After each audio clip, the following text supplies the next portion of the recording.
And it is good. Jake Bates throwing right side, and it's going to be intercepted. Return past the 15, past the 20, out past the 30. Has space down the sideline. 40, 35, 30. And he is gone. A pick six for Houston. Snap good, hold good, kick up. And it is straight down the middle. Looking to throw, rolls out right. Throws end zone. Touchdown San Antonio. Cody Latimer alone in the end zone. They take a 1-point lead with 3 seconds left. 52-yarder, left hash for the win. Snap good, hold good, kick up, and it's drilled. Miami escapes week 1 with the win. Jason Sanders is looking to throw. Pass right side, wide open. Touchdown Drake London. Touchdown Drake London. Atlanta has tied this game and are an extra point away from taking the lead. Needing the 12-yard line. Handoff, Robinson left side. And going to be stuffed. A loss of 4, maybe 5 on the play.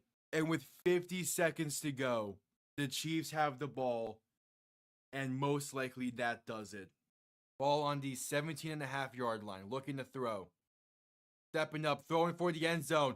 And caught. Touchdown Green Bay. Dontavian Wicks. 56 seconds to play. The Packers are within 3. 6:17 to play in overtime. Tua shotgun, back to his left. 3 receivers to the right, bunched up. Tua to throw. Has time. Plenty of time. Pass. End zone, left side. Jonnu Smith. Touchdown Miami.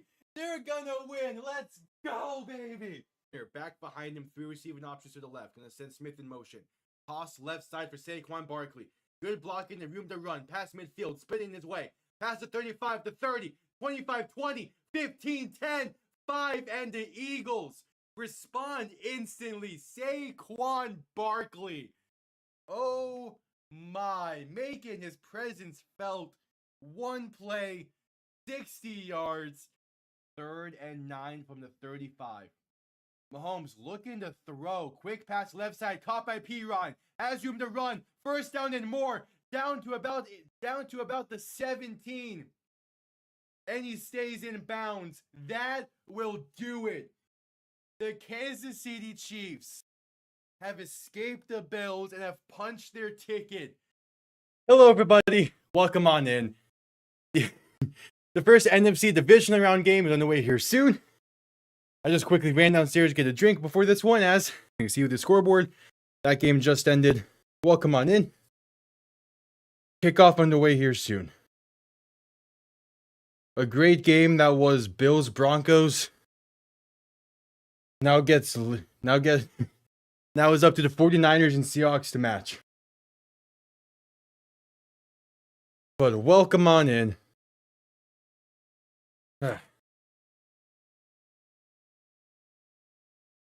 Legit got everything I needed to before this done in that 3-minute window. All right.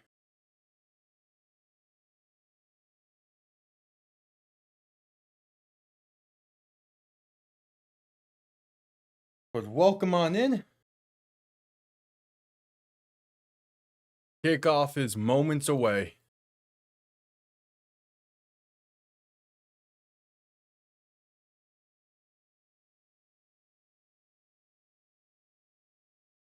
The 2024 QB draft class is now send 2 quarterbacks to the respective conference championships. Crazy.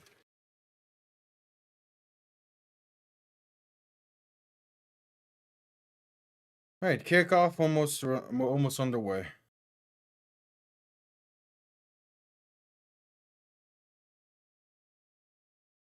The Bills are 0-3 in postseason overtime with this current duo of Allen and McDermott.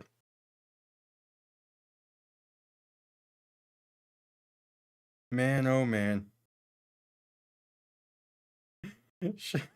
Sean Payton finally got his pass interference penalty.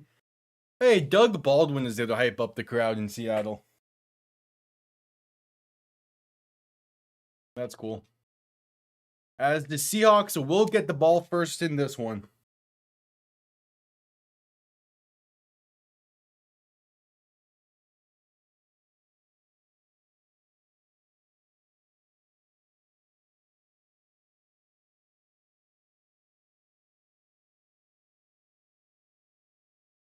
All right.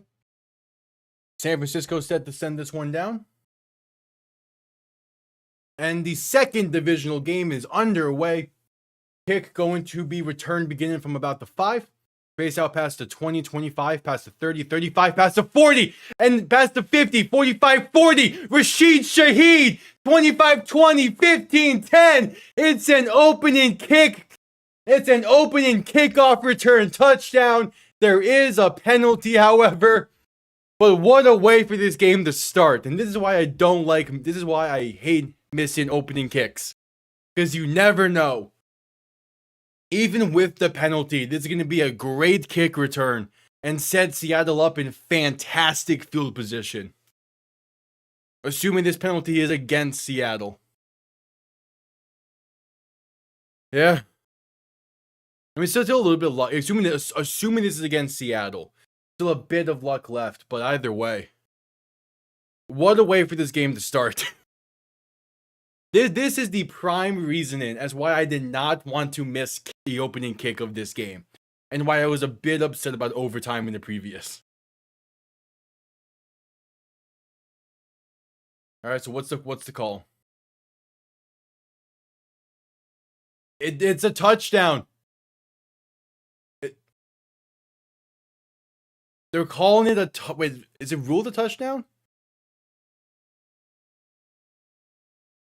Yeah, it's because it's a tripping penalty. It's a tripping against San Francisco. So the touchdown stands. It's Rashid Shaheed. A 95-yard kick return touchdown to begin the game.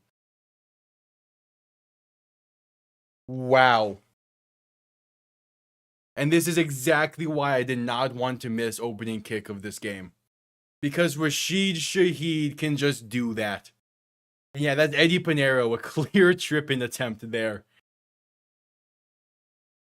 Yeah, I mean, this game had a lot to live up to with how the last game ended, and they're off to a great start with it. Extra point is up, and it is good. What a way for this game to start. What a way.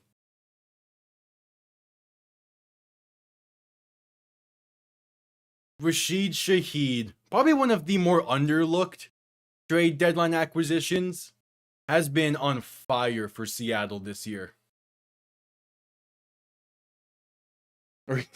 Yeah.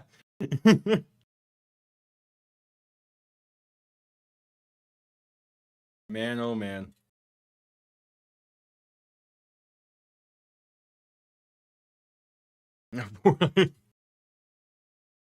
What? Just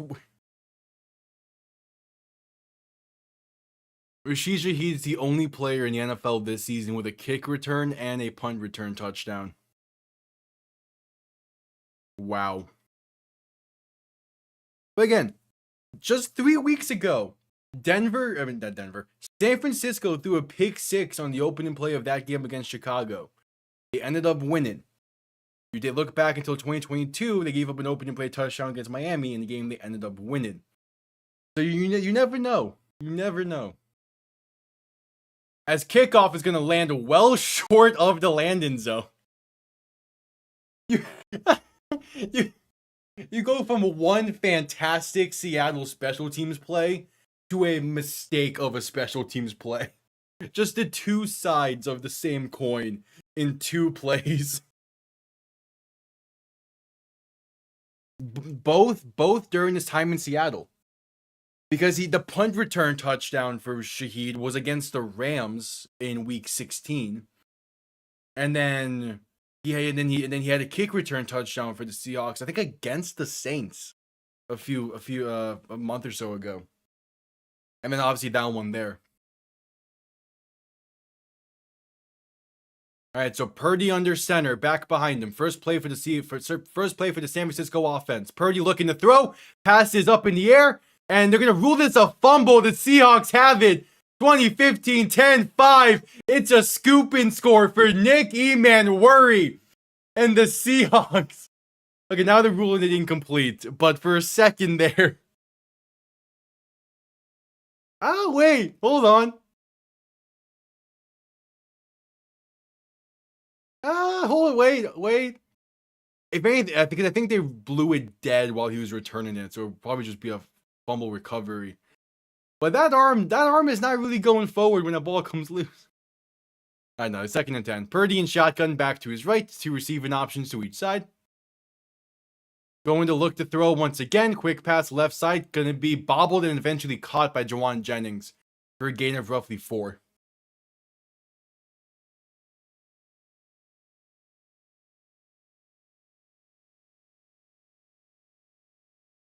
No, the Rams punt return was in the second half.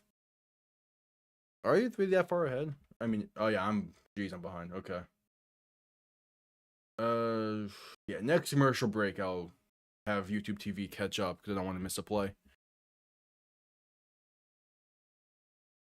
Purdy in shotgun, back to his left, 2 receiving options to each side, looking to throw in 3rd and 6.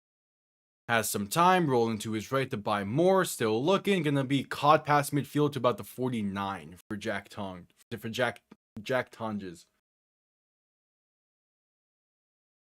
Safe. McCaffrey gets a gain of about 6-ish, as now he should be jumped up to the proper live broadcast. Screwed.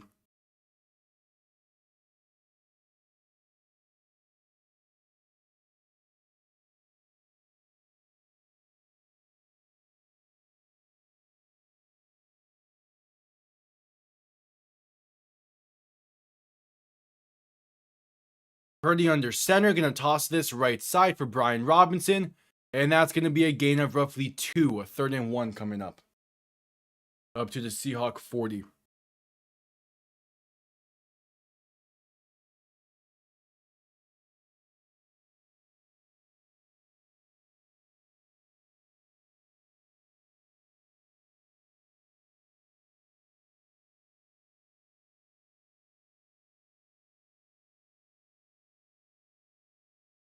All right, 3rd and 1.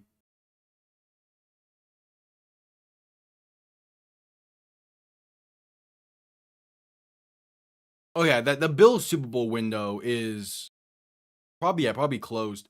The give to McCaffrey up the middle is stuffed at the line for no gain. 4th and 1 coming up. This offseason for the Bills is going to be very interesting. And going back to that last stream, with the question of what is the Giants' ceiling with John Harbaugh as their coach, look at the Bills right now. I feel like the Bills of these past few years is exactly where the Giants can get with Harbaugh and this core that they have. And then when they move on from Harbaugh and get to that next coach, is when they're going to take that next step. I think I kind of feel the same way again with Buffalo. If they move on from McDermott, they might have a chance to extend that window. As there's going to be a stoppage before this 4th and 1 play. I mean, that would be the logical step forward. You're not going to move on from Josh Allen. McDermott would be the one that would go. It would be McDermott and maybe Brandon Beane, but I think Beane will probably stay for at least half a season, maybe a full. As the Seahawks called their first time out. Like if they're gonna extend that window, they need to get a different philosophy in that building, and McDermott is gonna be the odd one out.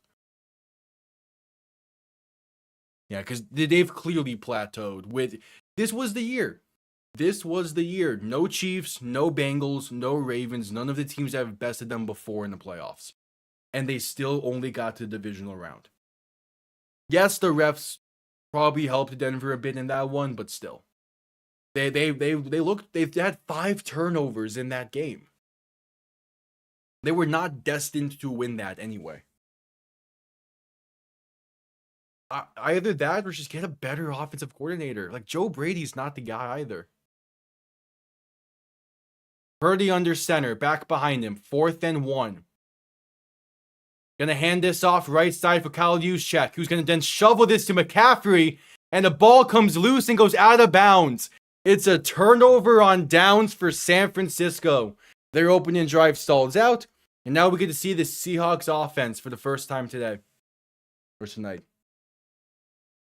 Like, I doubt it will happen because it's kind of late in the interview cycle. And that's part of the other issue is the Bills are so late into the interview cycle. They're going to be behind on every team. But let's say either McDermott or Joe Brady goes as we head to a commercial break. Let's say either of them go.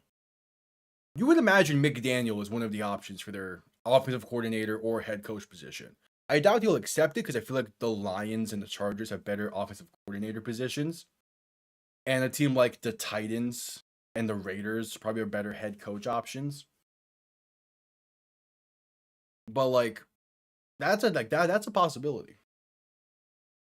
And also I feel like he's leading closer to the Raiders because he'll be able to get his guy at quarterback in Mendoza and not be forced upon an already NFL caliber quarterback like he was with Tua. I think he doesn't want to make that same mistake or go down that same road, better way to put it.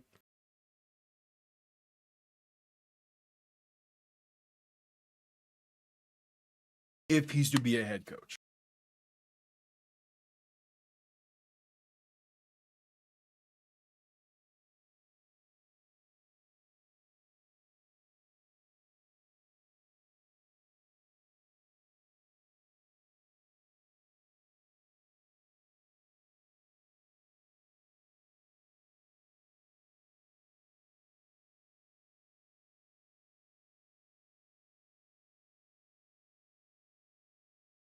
Yep, at commercial break.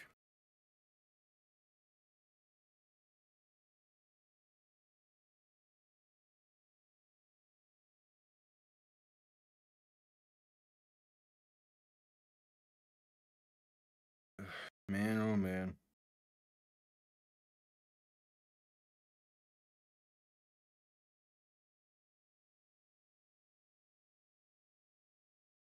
Now, like, depending on the matchup, though, now for Denver, like, can Denver handle either New England or Houston with how they played in the second half against Buffalo? I think Houston maybe. New England will probably be a bit tough. Though again, they just got a ton of momentum with that win.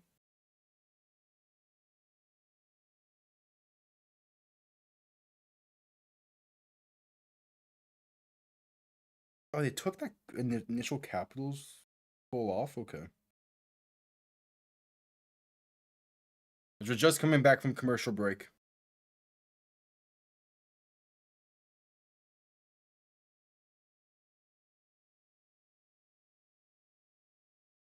Darnold under center, back behind him. 3 receiving options to the right. Ball on their own 43. Gonna hand this off up the middle. And that's a gain of roughly 3 or 4 for Kenneth Walker. All right.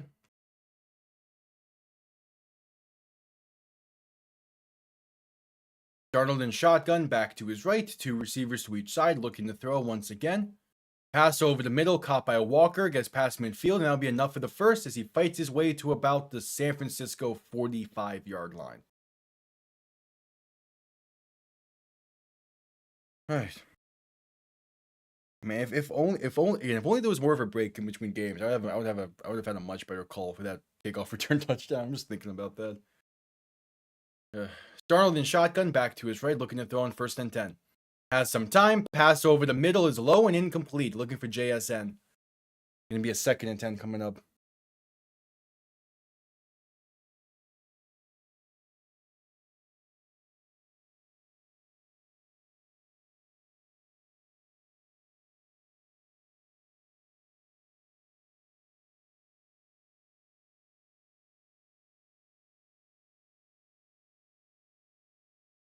All right, 2nd and 10. Darnold under center, back behind him, 2 receiving options to each side. Motion at tight end into the backfield to be the fullback. Going to toss this left side for Zach Charbonnet. Has some blockers. Past the 40, 35, and out of bounds near the 30, maybe the 29. The Seahawks offense is still moving well.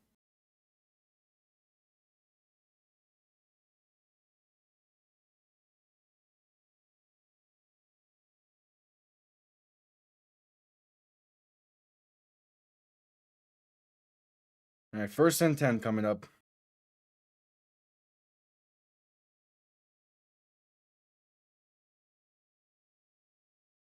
First and 10. Darnold under center, back and fullback behind him. Ball on the 30-yard line. Get the snap off in time as they hand this off right side for Charbonnet. And that's a gain of 4 up to the 26. All right.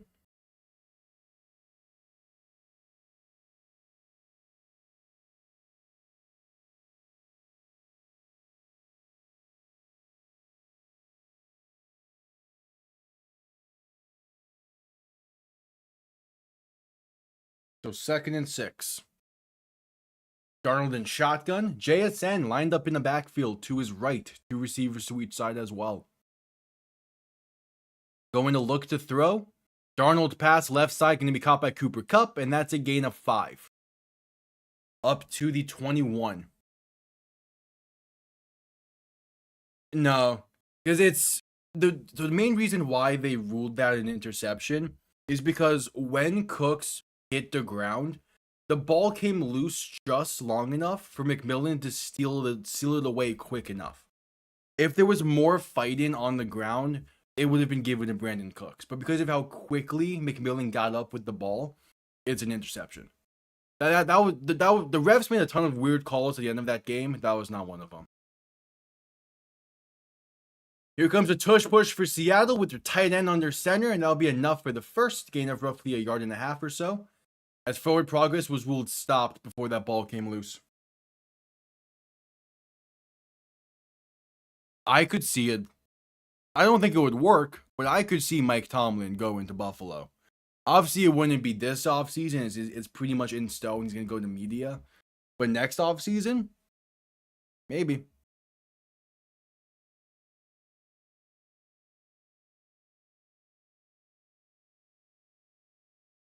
Darnold in shotgun, back to his right, 2 receivers to each side, all just inside the 20. Man in motion, left to right. Darnold going to hand this off, and now there's a penalty to whistle to play dead. False start against the Seahawks. All right.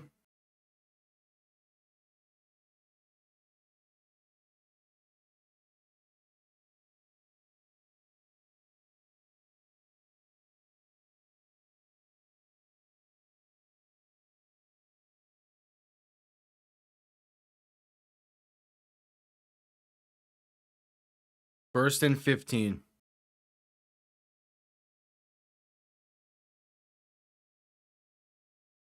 Darnold under center, back behind him, 2 receiving options to each side. Gonna hand this off right side for Kenneth Walker. Gonna get past the 20 and down to roughly the 19. So gain of about 6.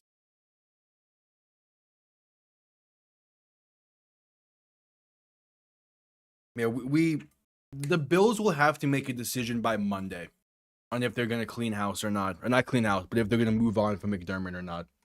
They cannot waste any more time if they're gonna go for a new coach. Because like already on Monday, you're gonna have multiple teams doing 2nd-round interviews for guys. Darnold under center, back and fullback behind him, 2nd and 10 from roughly the 19. Play action looking to throw. Darnold rolls right, pass and right, going to be caught by Cooper Kupp for about 8.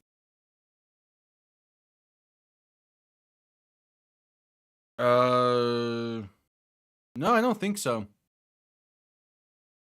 I don't think any of the 28-3 coaching staff has actually like won a Super Bowl after that. Wait, no, McVay. Yeah, Sean McVay. I'm pretty sure he was a part of that staff. If not, he was a part of that same like Shanahan tree staff that was in Washington. But McVay would be the only bet I would have for that. Darnold handoff up the middle for Charbonnet, gonna lose about 2 or 3.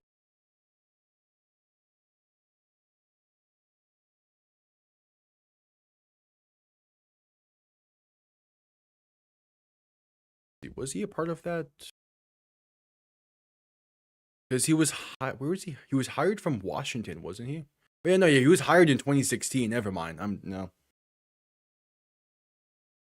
Yeah, he just missed the move over to Atlanta, seemingly. He was hired the year after when he was still in Washington. So yeah, I don't think anyone from 28-3 actually has won afterwards. The 31-yard kick is up and good. The Seahawks lead by 10. Who all was a part of that? Now I'm curious.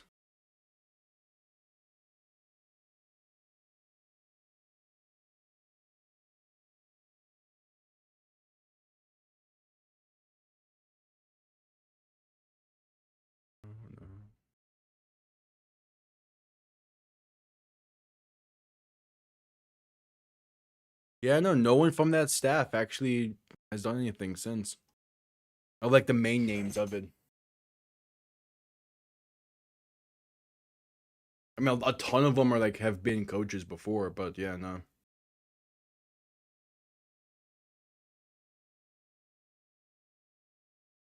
As rad commercial break after the 31-yard field goal.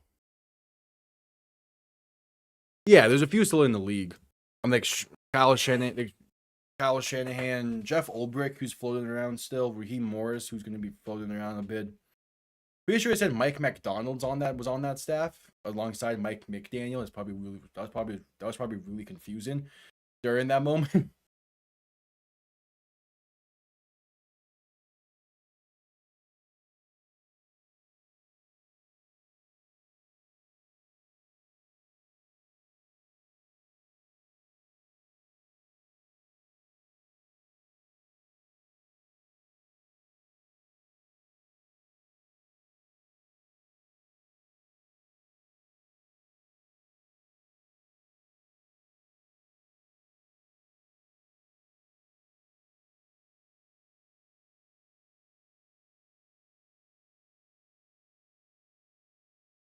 As we're at commercial break.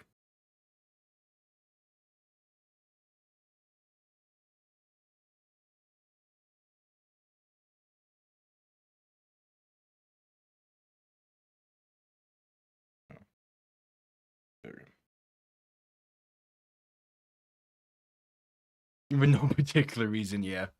Yeah. I'm sure there really is no particular reason to keep up with that. Especially not after how Kyle Shanahan has blown multiple 10-point leads in the Super Bowl since then.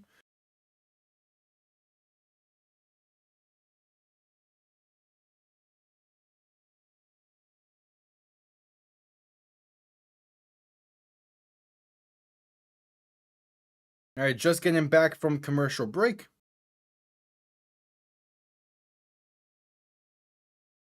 Seahawks set to send this one away. Kickoff going to be returned beginning from the 7. Spaced out past the 20, past the 25, and down to about the 27, maybe 28. All right.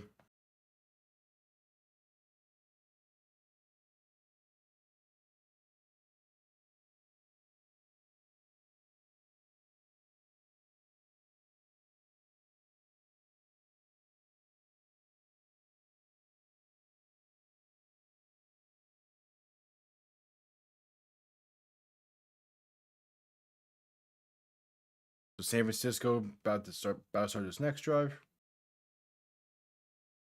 Purdy and shotgun, a back to each side, ball on their own 28. Cannon in motion, right to left. 5 minutes to play in the first.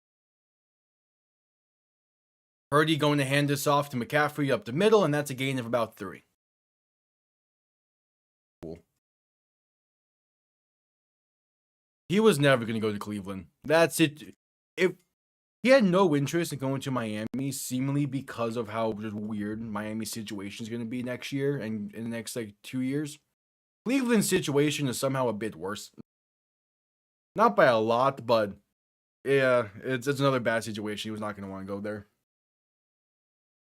Purdy and shotgun back to his right to receive an option to each side, 2nd and 7. Going to look to throw. Pressure coming. Purdy pass right side. Can be caught for the first. Up past the 40. And then the ball comes loose. And Seattle has it. Return to about the 38. Jake Tonjes couldn't hang on. And the Seahawks are all over the place early in this one. They are flying high.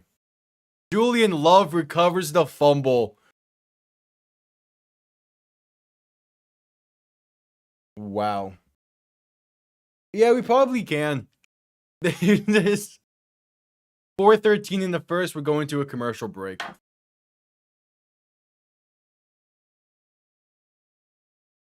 Just a bad start for San Francisco.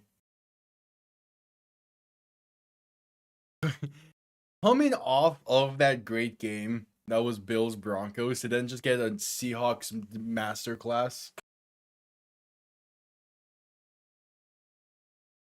Ugh.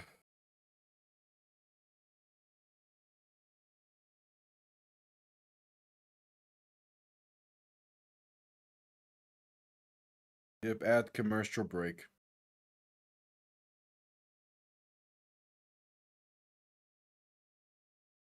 It's Legion of Boom 2.0 apparently it has arrived. Just man.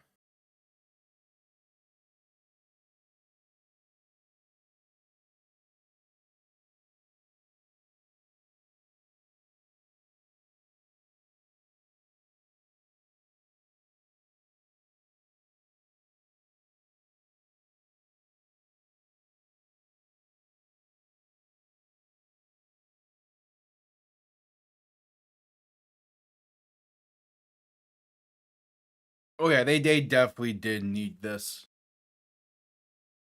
And at the same time, it's like that bye week has helped them so much as well. Just get a little bit healthier defensively. To like their defense was already playing fantastic down the stretch, especially the last time they played San Francisco 2 weeks ago.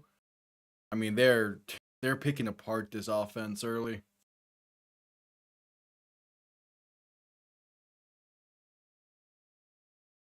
And again, like this game being in Seattle and the Seahawks getting home field is also making a big difference because it gets loud in Seattle.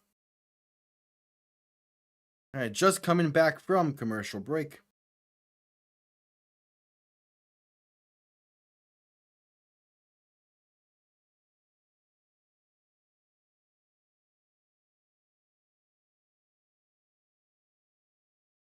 Can Seattle capitalize off the turnover?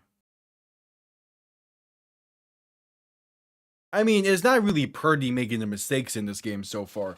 It's everyone else. Or it's some other people, not necessarily everyone else. Darnold under center, back behind him, 2 receiving options to each side. Play action looking to throw. Pressure coming, rolling right. And going to be sacked back at their own 48. All right, there's something. There's something there's a highlight for San Francisco.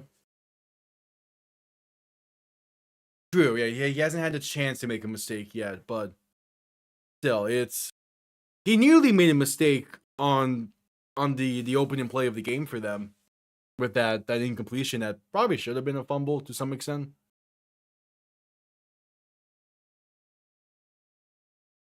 I mean, I'm curious to see if that Rashid Shaheed kickoff return would cause some seismic activity.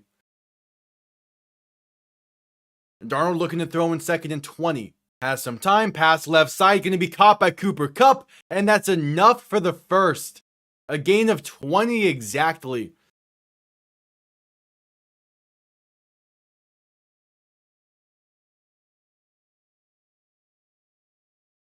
Yeah, it's, man.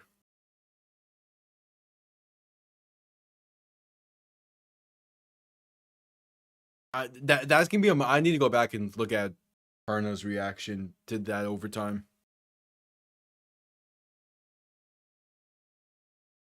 Because I'm sure he was losing it. Darnold in shotgun, back to his right, looking to throw in 1st and 10. Pressure coming, pass left side, going to be incomplete. Pretty much just a throw at the feet.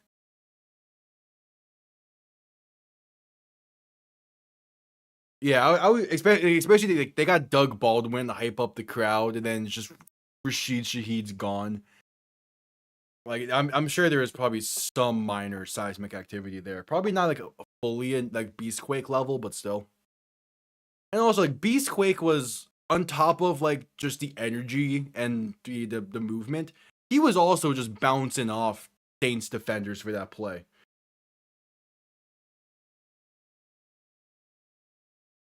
Darnold looking to throw in 2nd and 10. Pressure coming, stepping up, pass left side, going to be incomplete, and there's a penalty. Looking for Rashid Shaheed. This is going to be DPI against the 49ers at about the 9-yard line. Oh yeah, this could not have been a better start for Seattle. Maybe if they got that scoop and score touchdown early, it would have been, but I mean, they're still living it up in that stadium right now. All right, 1st and goal.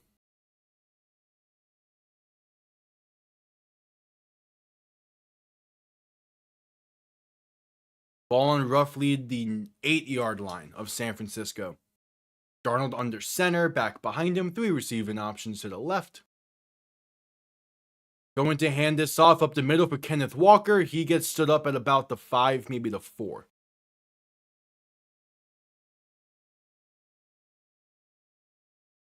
I'm not surprised by that.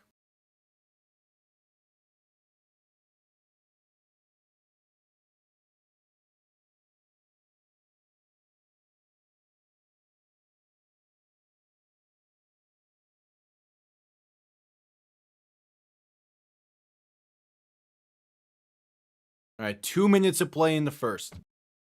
Darnold under center, back behind him, 2 receiving options to each side. Ball on about the 4.5-yard line. Tight end in motion, right to left. Darnold play action, looking to throw, rolling left, buying time. Pass in the end zone is caught by JSN. Touchdown Seattle. They go up by 16, soon to be 17. They capitalize off the fumble. And all that's missing now for this Seahawks team is a defensive touchdown. And they would have they would have all 3. Yeah, you got a knee down there.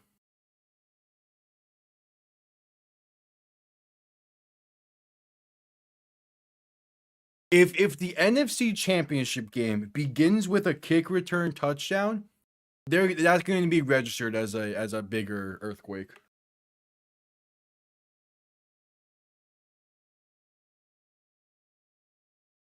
Extra point up, and it is good. We are a minute 50. There's a minute 50 remaining in this quarter. We are 13-10. We're 13 minutes and 10 seconds into this game. And the 49ers are down by 17. I don't think a team has ever had worse momentum. Has had a worse start in the playoffs. Like I don't especially because it's a divisional game as well. Like I don't think I've ever seen I don't think I've ever seen a more like demoralizing start.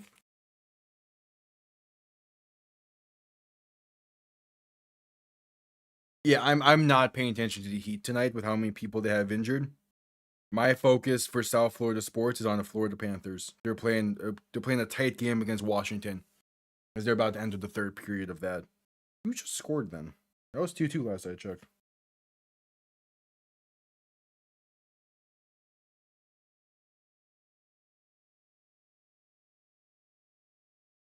It was Uvis Balinskis? Okay. Damn.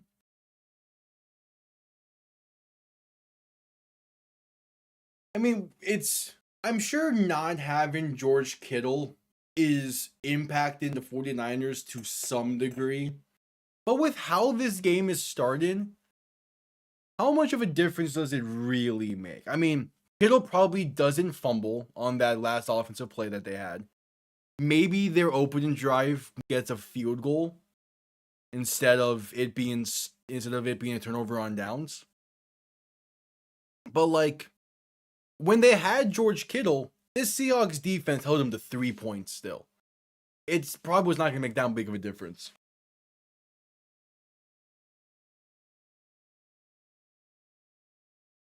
Oh, yeah, sure. Yeah, the Florida Panthers did not play well last night, but hopefully, yeah, but so far they're playing good against Washington.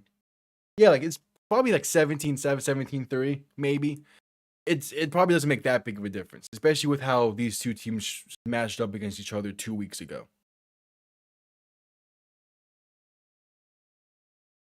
So it's one of those things where it's like, yeah, it sucks that Kittle was not playing. It's also a whatever thing. The bigger thing is Fred Warner, because he's shaping up to be back next week. Obviously, he's not back tonight. But like if he was like if his injury happened a week sooner, that way he would be back for this. Kickoff going to be down in the end zone for a touchback. They'll begin from the 35.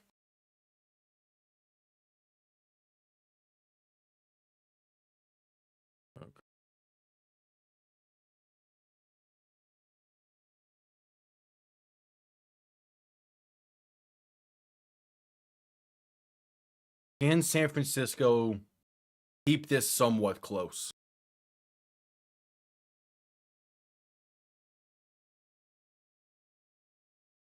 Yeah, exactly. Like there was so much talk about Fred Warner potentially being back next week that it kind of got lost that they're still playing a really good Seahawks team this week. Purdy under center, back behind him, two receiving options to each side. Go into play action and look to throw. Dump off right side for McCaffrey. Going to have a blocker. Get past the 40, 45, and down to about the 47. My question is with this team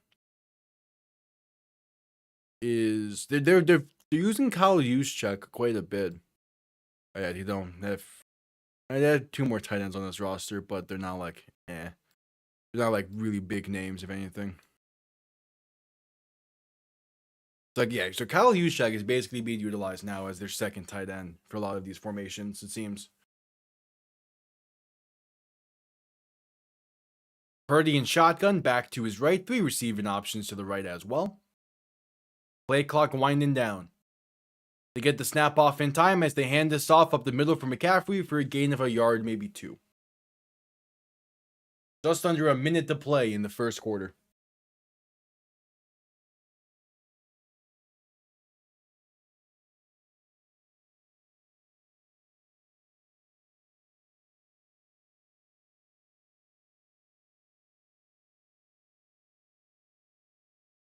Again, it's just whenever the Bills get to the brightest stage. All right, Purdy and shotgun back to his right, two receiving options to each side. Going to look to throw, potentially the final play of the quarter. Dump off right side for McCaffrey, going to get past midfield to the 49-yard line of Seattle. And they're going to let this clock run.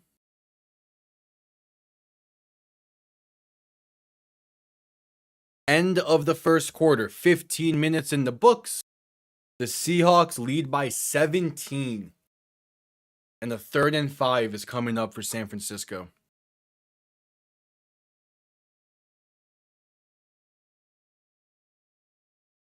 All right.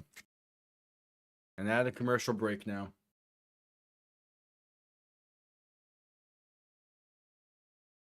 So far, this game has proven exactly why I don't like missing action in games. This start for Seattle has been something to watch.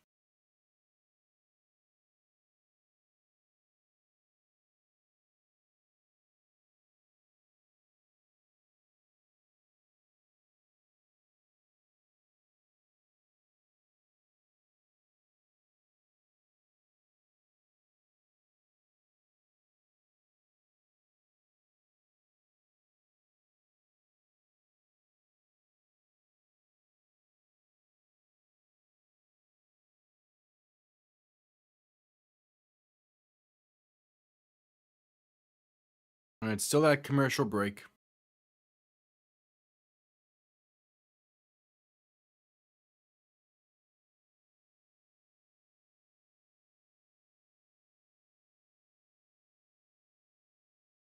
Waiting for the start of the second quarter.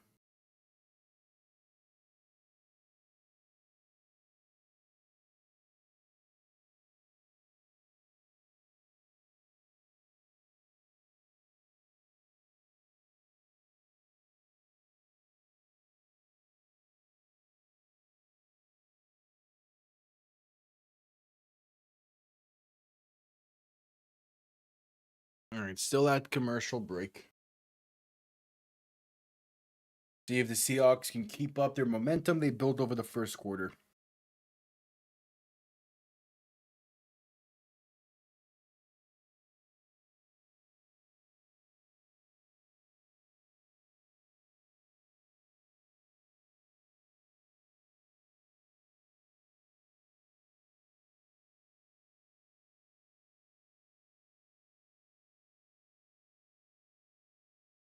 At commercial break.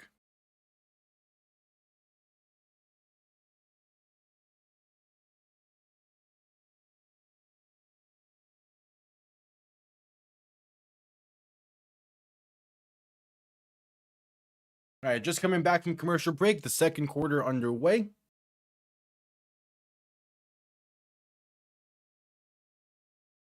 Third and 5 for San Francisco. Ball just past midfield on the Seattle 49. Purdy in shotgun back to his right, two receiving options to each side. Making some adjustments at the line. Now shifting the back to his left. As Purdy gonna look to throw. Pressure coming, stepping up, rolling right.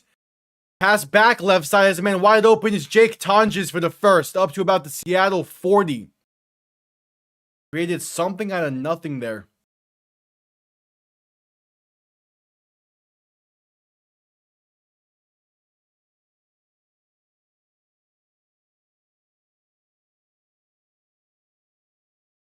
It'll be first and 10.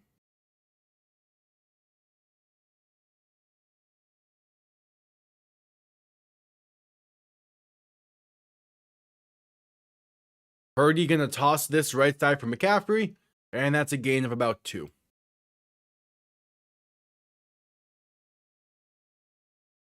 Cool.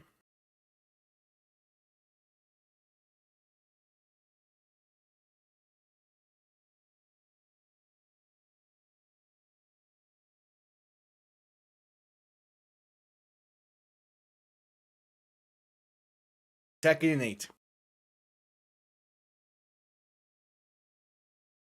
13:45 to play in the first half. Purdy in shotgun, back to his left. Two receiving options to each side. Ball on the Seattle 38-yard line. Play clock winding down to get the snap off in time as Purdy looks to throw. Pressure coming, dump off over the middle for McCaffrey. Gonna have space past the 30 and down to roughly the 29. Might be enough for the first. Will depend on the spot.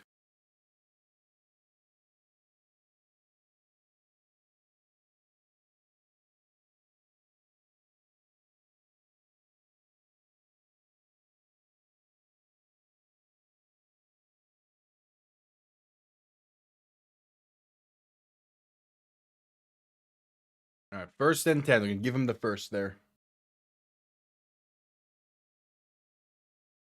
Purdy in shotgun, back to his right. Two receiving options to each side, and the timeout will be called by San Francisco. They're not going to get that snap off in time. Shanahan is still arguing with a ref about something. He has not been happy with the refs today.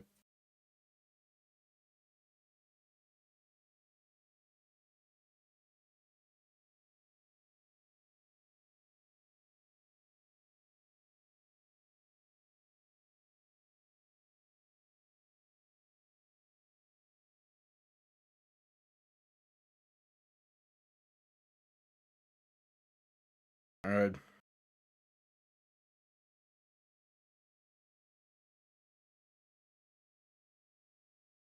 First and 10. Both teams have run 15 plays of offense. They both have roughly 68 yards of offense, and this score is 17-0. Purdy and shotgun back behind them, two receiving options to each side. First and 10 from the Seattle 29. Looking to throw. Has some time. Pass left side. Going to be high and incomplete.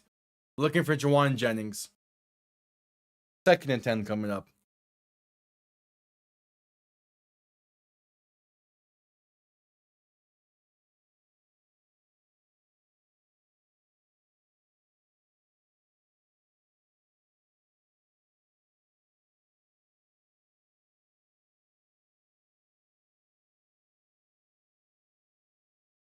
All right, 2nd and 10.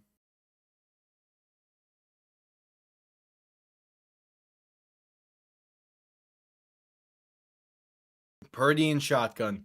Back to his left, 2 receiving options to each side, looking to throw. Has some time, pass right side is a throwaway, incomplete near Christian McCaffrey. 3rd and 10 coming up. Keeping this one of those type of games.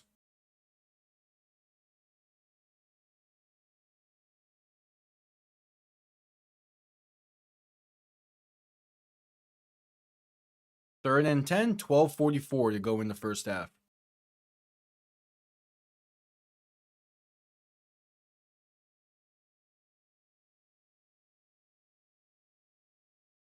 Purdy in shotgun, back to his right, 2 receiving options to each side. Play clock winding down to get the snap off in time as Purdy looks to throw. Stepping left, not going to step right. Pass left side, caught by McCaffrey. Gets inside the 25 and down to about the 27. Not enough for the first. We'll see what the 49ers do here on about a 4th and 3, maybe 4th and 4. The thing is, they're down by 17. It's 4th and 3. And they're going to send out the field goal unit, just trying to get points.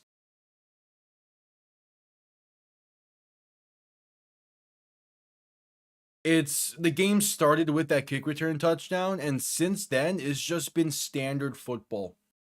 Like, yeah, you also had, like, the fumble that Seattle forced, but, like, this game has not been, like, a massive domination between the Seahawks offense and the 49ers against the 49ers defense. It's just been, they had that great start with the kick return, and then it took advantage off of a few mistakes that the 49ers had, which set them up pretty well. The field goal try is good, so at least the 49ers make this back to a 2-score game. But yeah, like, this isn't like Seattle is necessarily playing light years better. It's kind of just how the game has progressed with the minimal mistakes that have been made throughout it. Again, the one real mistake that has been made is the fumble on the 2 drives ago for San Francisco.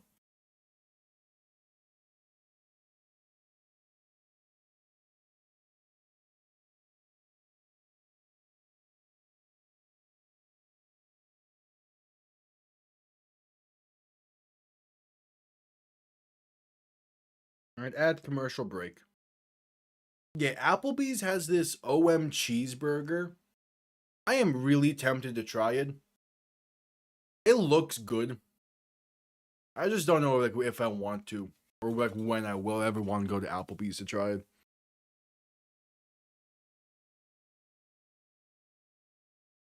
You know, I think he did. I'm just not sure if he actually took it to heart. Once again, off to the side here, I have the Florida Panthers game as that's going on between them and the Capitals. Florida is like right there for a wild card spot so far, and roughly halfway through the season, maybe a little over halfway. So I'm gonna be keeping a bigger eye on them throughout the rest of the way. Where are they currently with all this? Yeah, they're 5 points back of Boston, but they have 2 games on hand, so they're fine. I don't go to Applebee's that often. Funny enough, I went to Applebee's right before the semester started, as it was just the closest thing to an antique shop we were at. Was tempted to try it, but I didn't feel like it that day.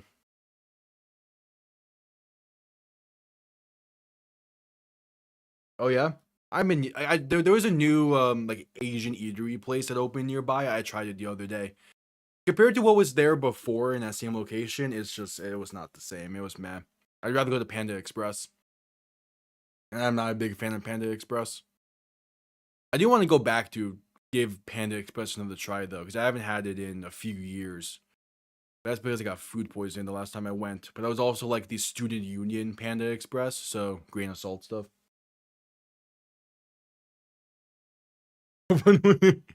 Yeah. It's games like this where like your team's on the winning side of a game like this, it feels great. Kickoff on the way, going to be returned beginning from the 5. Based up past the 25, past the 30, 35, and down to the 37.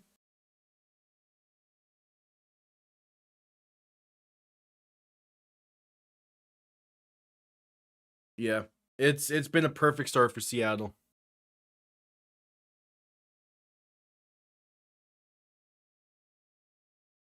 All right, 1st and 10.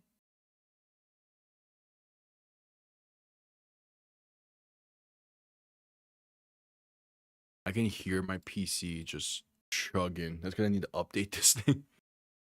Darnold under center, back behind him, 3 receiving options to the left. Going to hand this off left side for Charbonnet, and that's gonna be a gain of a yard or 2.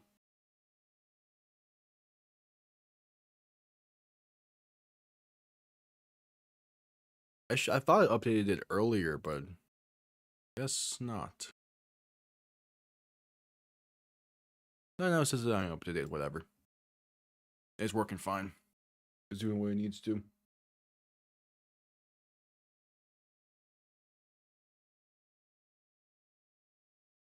All right, 2nd and 8 for Seattle. Darnold in shotgun, back to his left, 3 receivers to the right. Man in motion, right to left. Darnold gonna look to throw. Pressure coming, dump off left side, caught by Kenneth Walker. Some space to get to about the 45. Gonna be a gain of 6.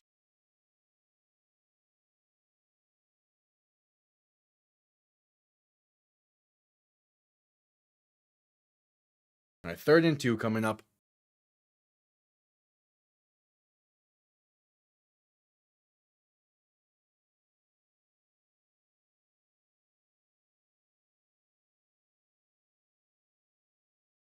Darnold under center, back behind him, 3 receiving options to the left. Man in motion, left to right. Darnold going to play action and look to throw.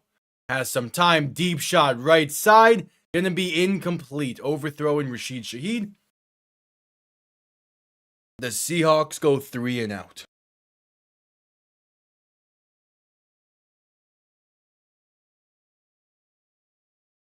Cool.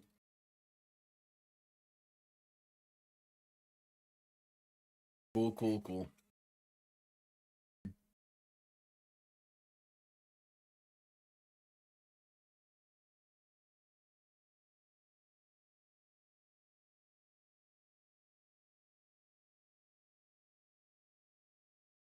Oh shit. Punt comes off clean. Going to take a great bounce, be out of bounds at the 4. Congratulations to either Houston or New England for making the Super Bowl. Bo Nix is out for the rest of the season with a fractured ankle. It was just announced. What?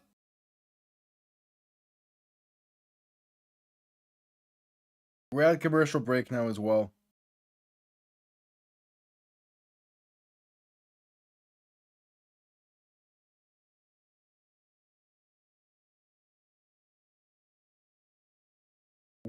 What? Newsflash.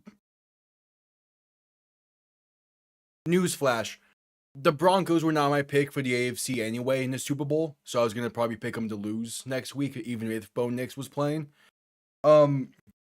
Yeah, now it's yeah. Sean Payton said there in his post game that they found out that Bo Nix fractured his ankle in the win. So it's either Jared Stidham or Sam Ellinger for the AFC Championship for Denver. They have a defense that could probably keep them in a tight game, but yeah, no, they're screwed. Yeah, Jared Stidham is their backup. It's gonna be an interesting. When did he fracture his ankle? What?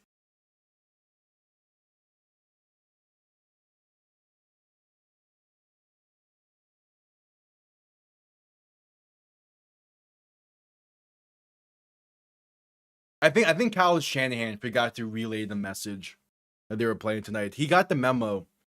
But much like his past Super Bowl appearances, he forgot about the second half of the memo, which is that he actually needed to deliver it. Jared Stidham will start the AFC Championship game. He will undergo surgery Tuesday for the broken ankle.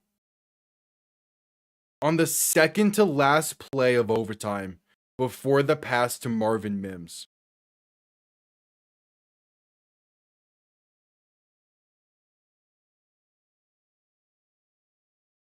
Wow.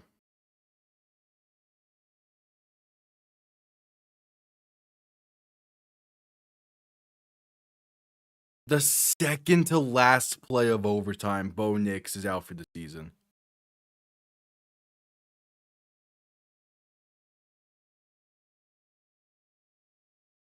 Wow. All right, back from commercial break. Purdy under center, back behind him. Handoff for McCaffrey up the middle. Gets past the 10 and down to about the 12.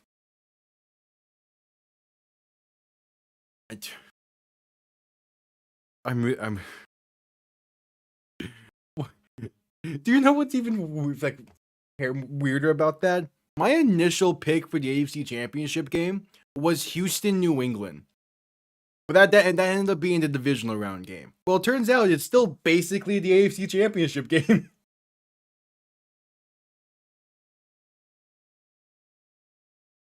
Purdy under center, back behind him. 3 receiving options to the right. Gonna hand this off up the middle, and that's enough for the first.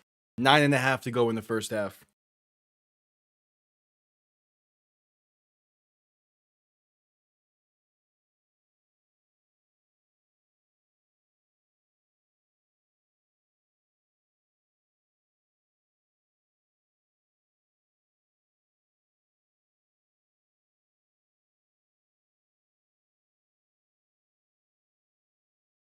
All right, 1st and 10 for San Francisco.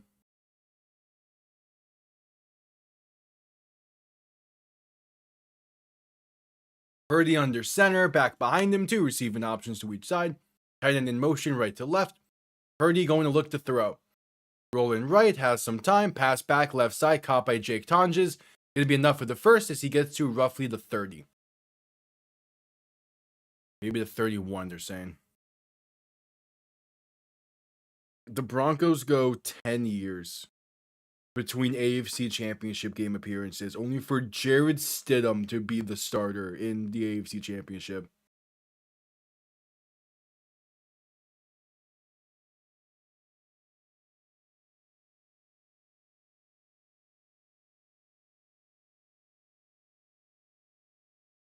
Purdy in shotgun, back to his left, 2 receiving options to each side.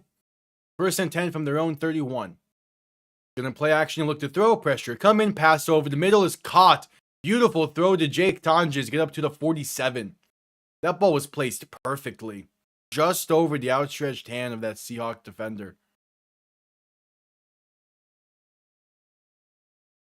Yeah, that's a beautifully placed ball. Right over, I believe it's Ernest Jones. Just barely does not get a fingertip on that. I hope to one day get to a point where I can just call them all like they do right now. That would be the sign. Handoff to McCaffrey for a gain of 2. 2nd and 8. Rappaport, Schefter, Pelissero are all tweeting about it right now.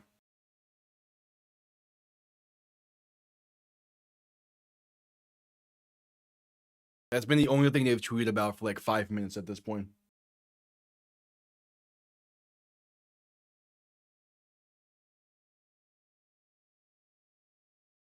Purdy in shotgun, back to his right. 2 receiving options to each side. Gonna look to throw in 2nd and 8.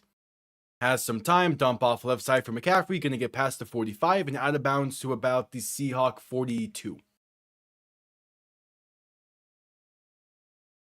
This is another one of those moments where I wish I was like back in my proper PC setup so I could just pull up that tweet. But alas.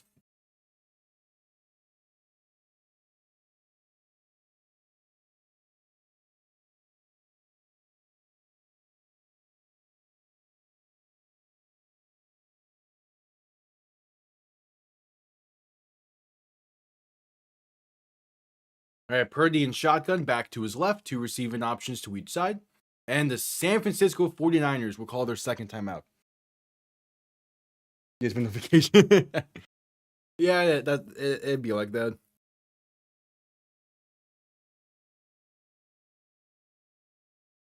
Yeah, cause it's been like intertwined between the Bo Nix news and the Bills exit and the Bills post game press conferences. Yeah, because the Bills are taking this one bad. The play before the Marvin Mims DPI call. So like in between the DPIs apparently is when it happened. So I'm assuming it's when they did it had to have been when they did the designed QB rollout to the left and they lost 2 yards on that play. So so he did go down kind of awkwardly there. I don't remember it being too bad looking though. Like he still finished the game. Like he still delivered a decent ball, a decent enough ball to Marvin Mims right after that got a DPI penalty.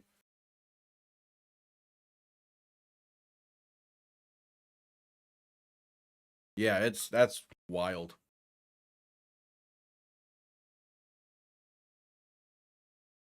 I mean, it's karma, right? That's all. That's all. I mean, it's again, it sucks. I hate that Bo Nix is out. Don't get me wrong here. I wish he was playing next week instead. But for how ticky tacky that DPI call was, the football gods taketh and they giveth.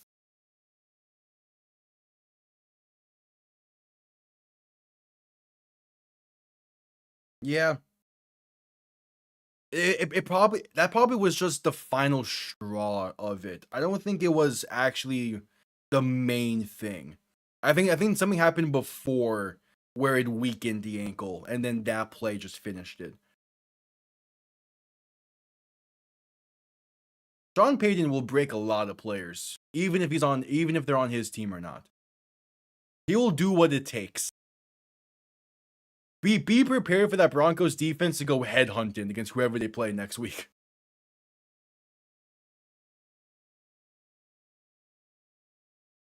Just coming back from commercial break after the timeout called by San Francisco. 6 minutes to play in the quarter.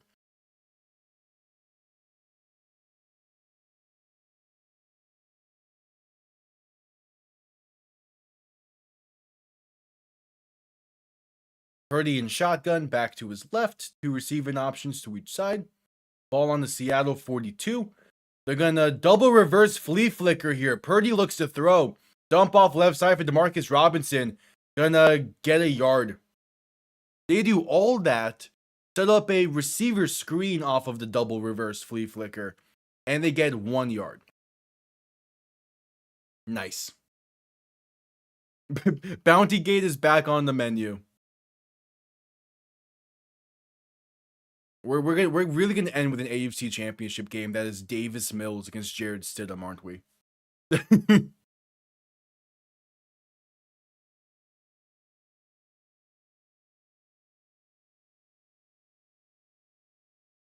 Purdy gonna hand this off up the middle for McCaffrey. Gets a gain of about 2 or 3. Oh no, that Purdy. Yeah. Basically, it took him sacrificing Bo Nix to beat the Bills.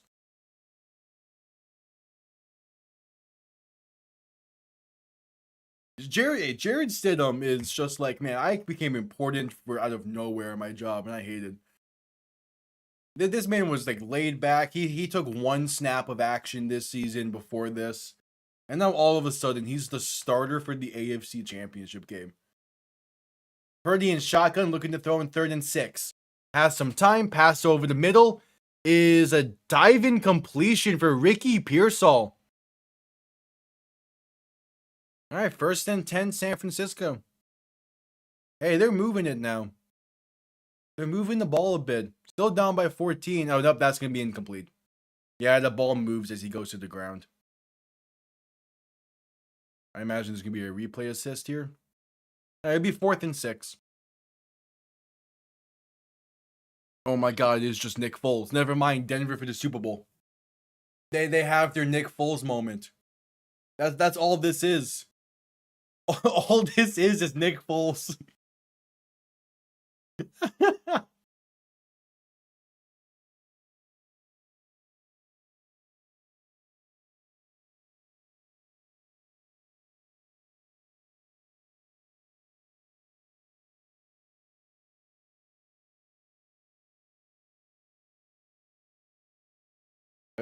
That's all this. Alright, so you have now ruled incomplete. It is a 4th and 6. So out comes Eddie Pinero to make this an 11-point game. It's a 56-yard kick from the right hash.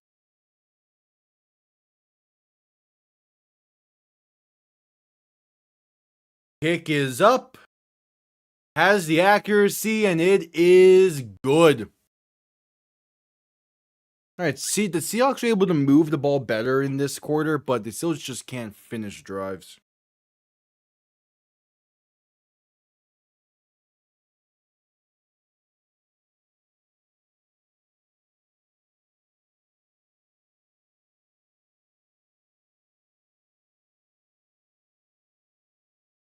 Oh, the the the Rashid Shaheed kickoff return for a touchdown did register as seismic activity. That's funny.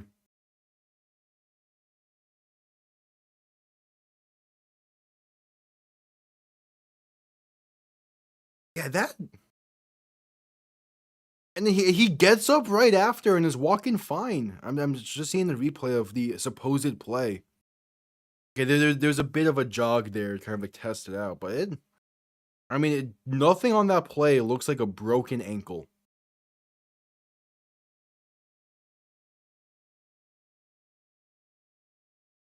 Crazy. The Patriots' dark magic is coming in.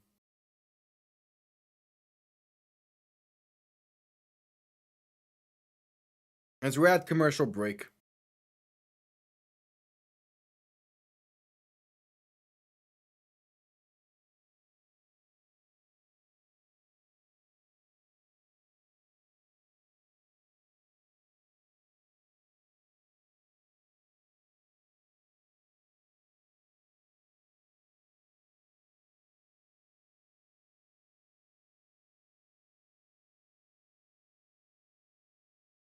At commercial break.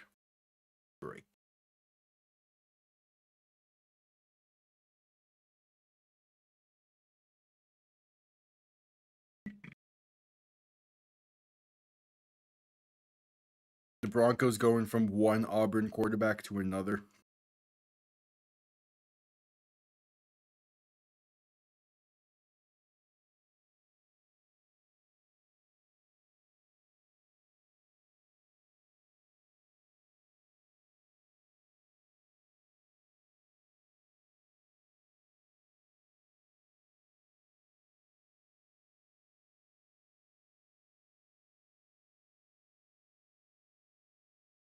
All right, just coming back from commercial break.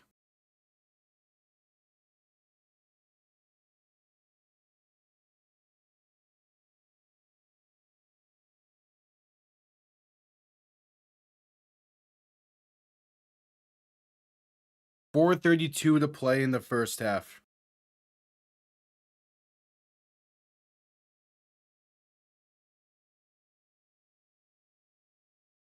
San Francisco said to send this one away as they just made Eddie Pinero just made the longest field goal in 49ers postseason history. Really? All right, cool. Kickoff underway. Going to bounce and be a touchback. You'll begin from the 20 seemingly.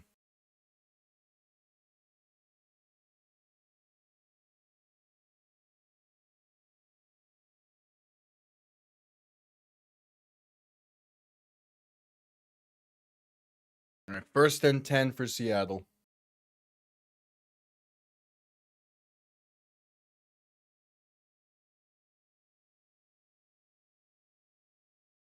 And also with the Bo Nix injury, what's that going to mean for the start of next season for them? Like how long does it take for broken ankle surgery to recover? Darnold under center, back and fullback behind him. 1st and 10 from their own 20. Toss right side for Kenneth Walker, and that's going to be a gain of about 3 or 4.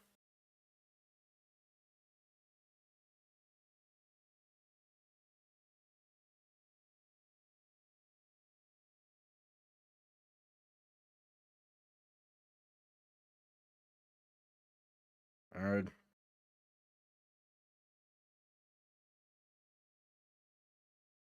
2nd and 7. 4 minutes to play in the half. Darnold and shotgun, a back to each side. Ball on their own 23. Play clock winding down, making some changes at the line. Darnold gonna hand this off left side for Kenneth Walker, trying to find space. Gonna break through to about the 28. So gain of 5 is a 3rd and 2 coming up.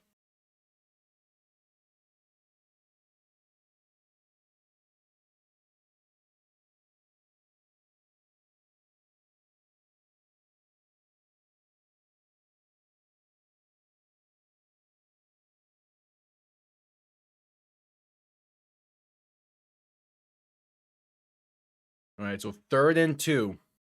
Or 3rd and 1, they're saying it. Darnold under center, back and fullback behind him. Yeah, it's a 3rd and a long one, more so a 3rd and 2. Darnold toss left side for Charbonnet. And gonna break through, but not get enough. Only picks up a yard. There's also a penalty down, which will probably be holding against Seattle. So they're gonna go 3 and out once again.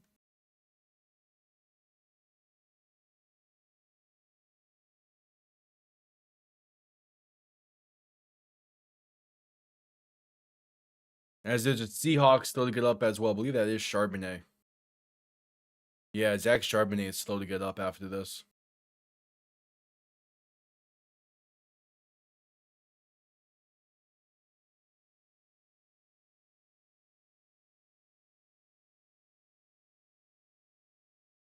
Yep, it's holding against San Francisco. Gonna be 5 yards and an automatic first. Okay. The drive stays alive here.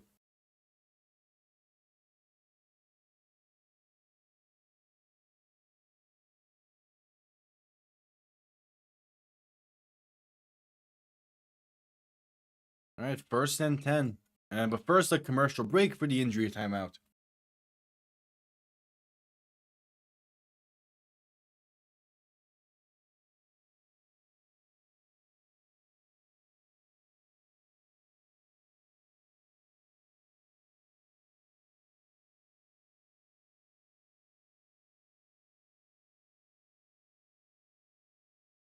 All right.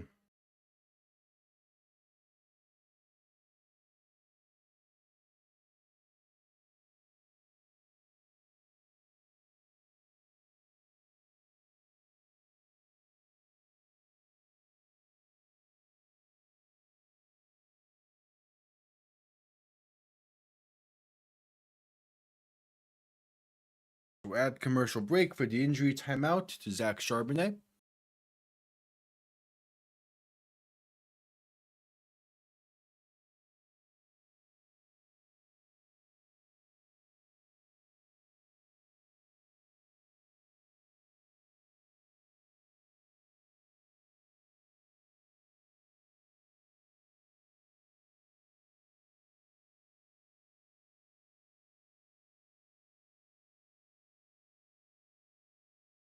So at commercial break.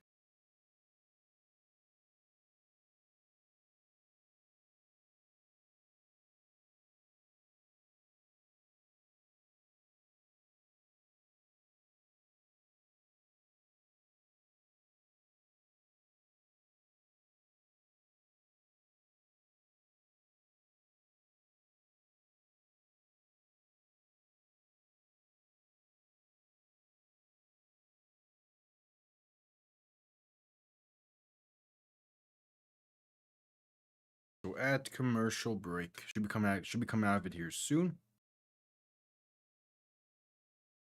First to next level chef commercial. All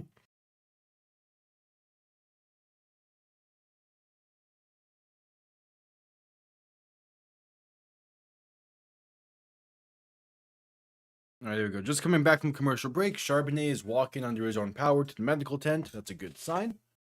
Oh yeah, it was a head-to-head hit there. That's what it was.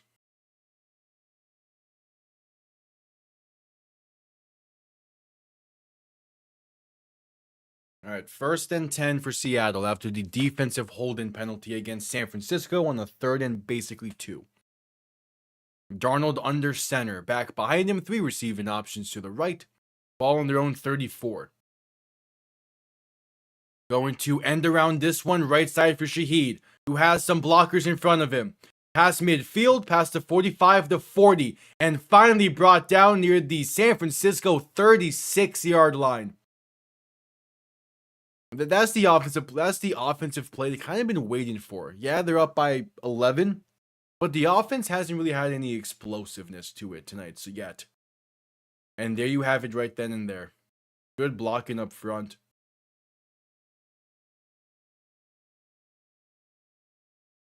If he didn't have to jump cut inside, he probably has a few extra yards. If not, maybe a touchdown. But either way, it's still a great play. And that'll bring us to the 2-minute warning. 2 minutes to play from Seattle. AFC NFC Championship appearance on the line. And we head to a commercial break.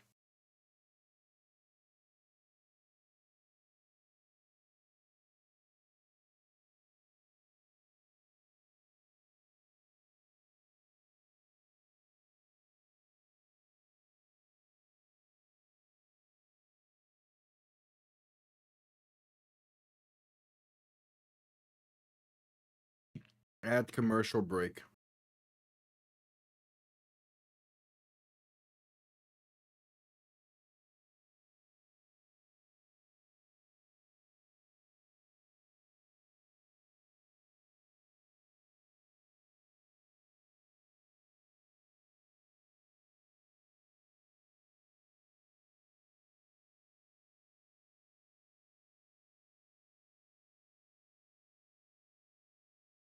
At commercial break. 2 minutes to play in the first half. Meanwhile, there's 2:34 to play in the game between the Panthers and Capitals right now. Wow, this would be a big 2 points in the standings.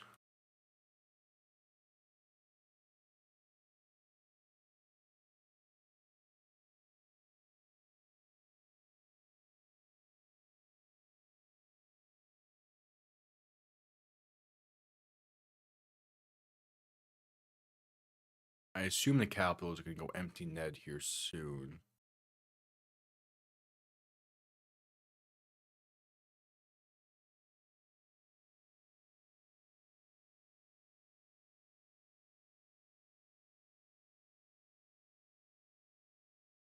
As we're still at commercial break for the 2-minute warning.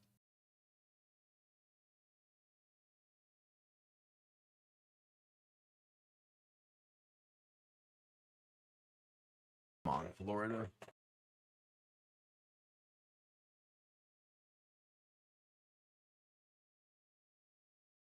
Yeah, they're trying to go empty net now. Okay. All right, just coming back from commercial break.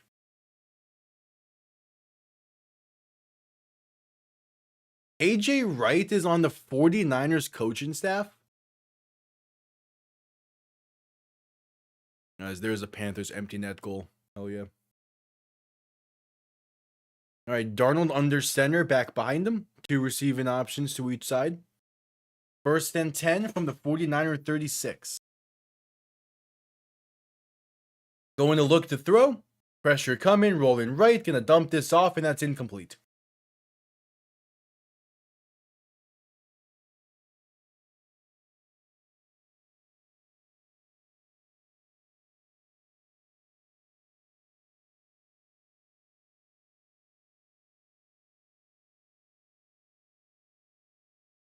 San Francisco gets a second half kickoff, and they're going to need to try and keep this as close of a game as they can entering the half. Darnold in shotgun, back to his left. 3 receiving options to the left as well. Man in motion, left to right. Play clock winding down. You get the snap off in time as Darnold looks to throw. Pass over the middle is just off the mark and incomplete. Looking for Rashid Shaheed. And it'll be a 3rd and 10 coming up. He's open there. Darnold just barely misses him.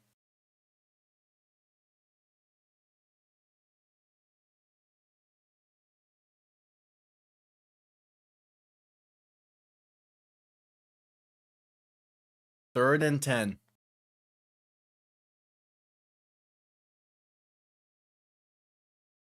Darnold alone in shotgun. 3 receivers to the left, 2 to the right. Ball on the San Francisco 39. Darnold the throw. Pass over the middle is caught for the first and gets brought down to about the 21. It's Jake Bobo on the grab. Have not heard his name a lot this season.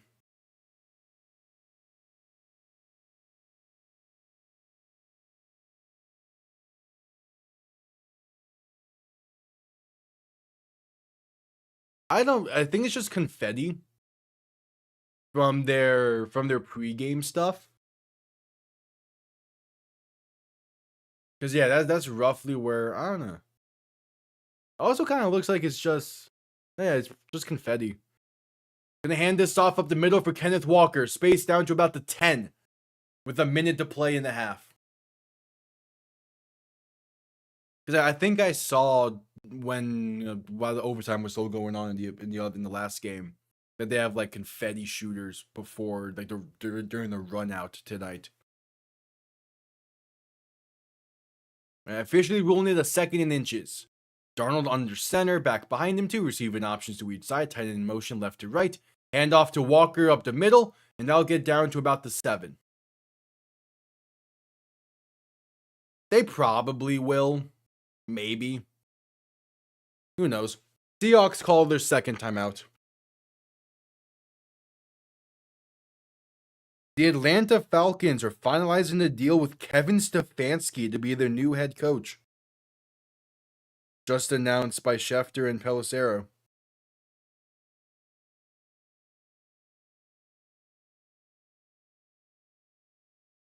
Okay.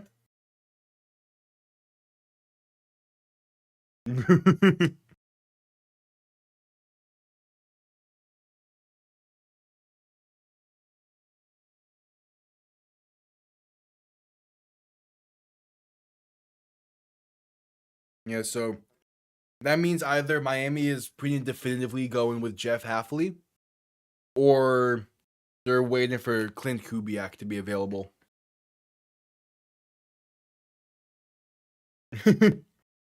There is a vocal minority of Dolphins fans on Twitter right now that are like anything but Chris Shula. Or no, that's like they will only accept Chris Shula to be the next head coach. Darnold handoff right side for Kenneth Walker, gonna bounce it out left. Has space, breaks off 1 tackle, and he is in. Kenneth Walker extends his lead with 30 seconds left in the first half. Edling build his knowledge. No, Danny Edling is gonna be like a long ways away from being an NFL head coach, if he ever is. Yeah, what's up, T-Fox?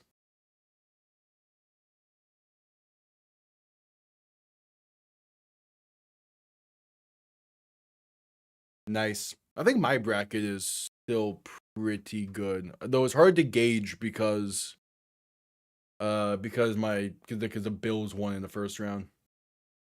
Extra point is up and good. Yeah, I mean, obviously, like because of like the actual ESPN bracket's a bit off, but like I've gotten 1 prediction wrong so far, like from last week and out to predictions of this week. So yeah, I'm doing good.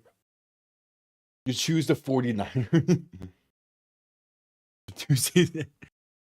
I mean, Miami was interviewing him for our defensive coordinator job 2 years ago. So like, there has been a lot of discussions between Miami and the Shulas. Obviously, it always is. But it's like, I don't know. I just want there to be like a singular team building mindset for the Dolphins to have. I don't want there to be any type of infighting about players and what and how to build a team. I just want them to be committed to a singular team building style and go from there. If that means hiring Jeff Hafley, you hire Jeff Hafley. If it means getting someone else like a Robert Saleh or a Chris Shula or a Jesse Minter, you get them. I don't care. Bo Nix broke his ankle on the third to last play. Kickoff going to be returned up to about the 30.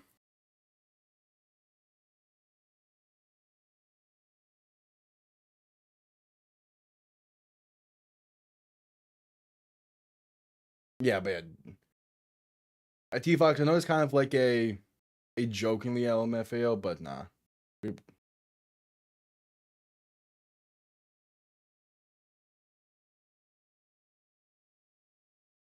It's like it's Bo Nix getting hurt like that in right before the AFC Championship game is terrible.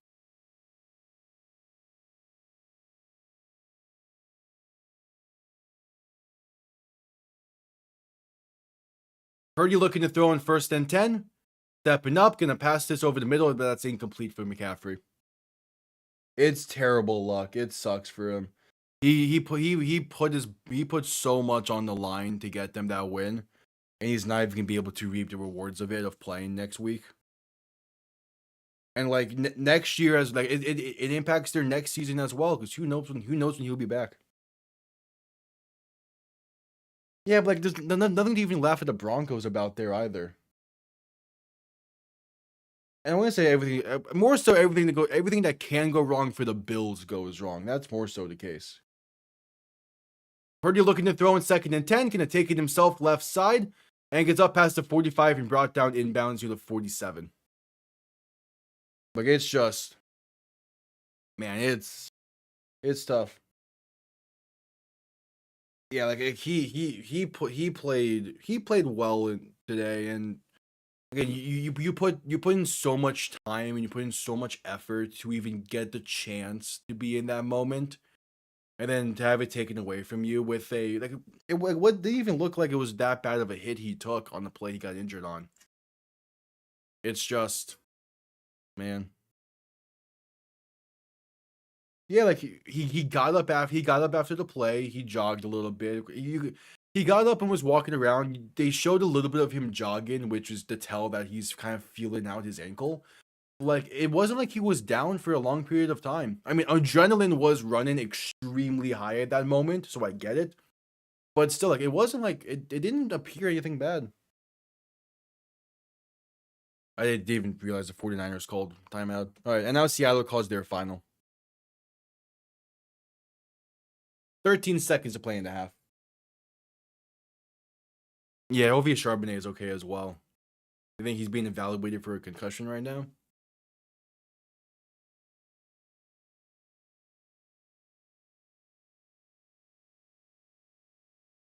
Yeah, it's rough.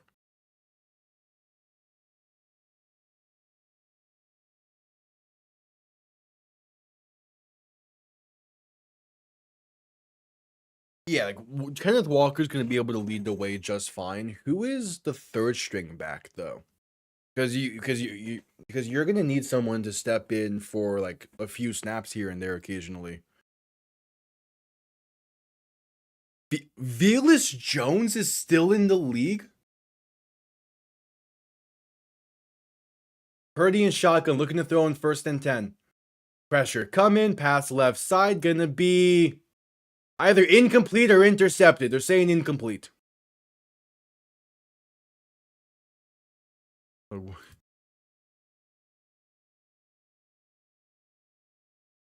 Yeah, it's still Velus Jones. I did not think he was still in the league.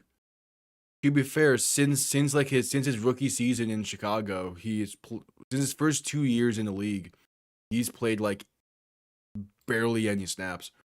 So that would explain it. But I remember him in Madden. Like, those like some of those early Maddens that during his early parts of his career, he was a good like sneaky back to get. Purdy Hail Mary attempt right before the half. Ball's underway, and it's incomplete. Nearly caught there. Instead, it is a big lead here for Seattle at the half. The 49ers get ball to begin the half. I forgot to move possessions there for that final 30 seconds. It's whatever. Yep, at the half.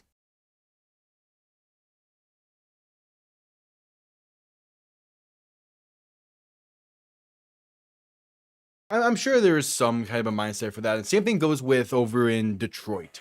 Because Detroit, you have Montgomery and Jahmyr Gibbs, and they're the Sonic and Knuckles duo, and they really embrace the fact that they are indeed a tandem. And I think that same thing goes here for Seattle. Yeah, this game started with a kickoff return touchdown. Yeah. Most running back duos do have that. Like, a great example, I forget what the exact nickname was for the entire trio, but the main thing is Zonka and Jim Kick for the Dolphins. They were Butch Cassidy and the Sundance Kid, and they rode with that, and they still do. Zonka still does. Kick unfortunately passed away a few years ago, but Zonka still lives up to with that.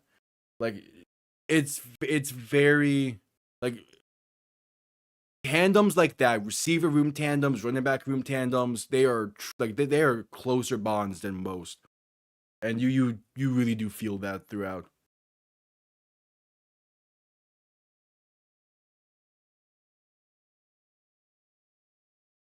Oh yeah, Seattle is in a perfect spot here. The fact that this is an 18-point game at the half is setting up things real nicely. Which that opening kickoff did register some seismic activity. We can now give it a Quake-themed nickname.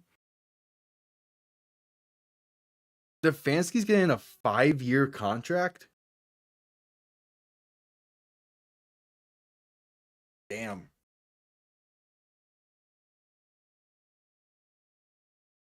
Yeah, Stefanski's a real good hire for Atlanta. He's gonna have weapons to work with on that offense.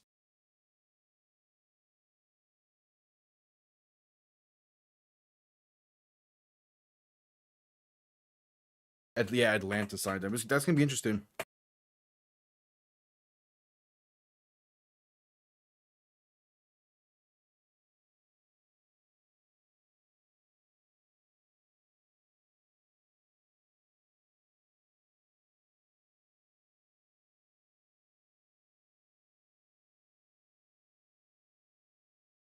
Well, Raheem was a defensive minded head coach, and he was never able to build an offensive staff. Stefanski being offensive minded, he's gonna be like, his offensive staff doesn't matter. He's the leader of that offense in the coaching staff, so like, it'll be a much better tell.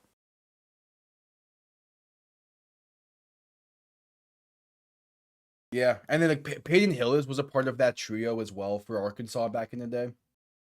I know that because of the old college football games; those were fun. And the thing with Atlanta is they have been the team of potential for about 3 or 4 years now. They just haven't been able to capitalize off of it. Hopefully now they will with Stefanski, but who knows?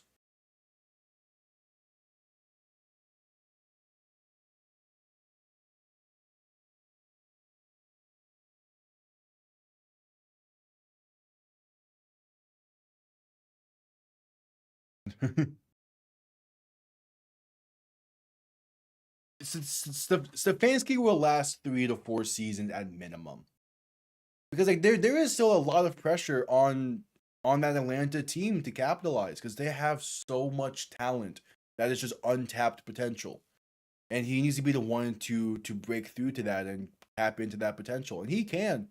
Like Stefanski is remember Stefanski is still the guy that led the Browns to their only playoff win since coming back to the NFL in 1999. Like like Stefanski is a talented head coach. He just got screwed over by Andrew Berry in Cleveland because of terrible decisions that were made on that side of things.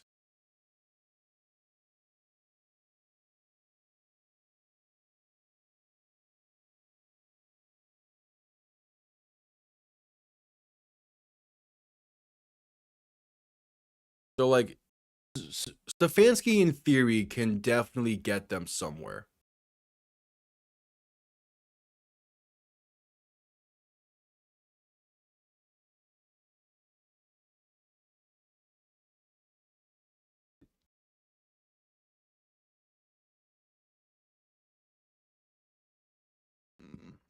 And that's fair. That's fair. It's not like his coaching style. It's not, again, most coaching styles are not for everyone, but it is a proven successful coaching style on one of the worst teams since 2000. So like I'm not surprised Atlanta, with the amount of offensive untapped potential they have, were bullish on getting him. Same thing with the Giants and wanted to get Harbaugh. They were bullish because they knew that someone like Harbaugh could help them out, in the long term. Because the difference is the Falcons are ready to win now. They were a game away from winning the NFC South this year. So they wanted to bring in someone that can win instantly with the offense. The Giants are still looking to build that team a little bit. So that's why they get Harbaugh, so he can establish more of a culture. Like they're both good hires.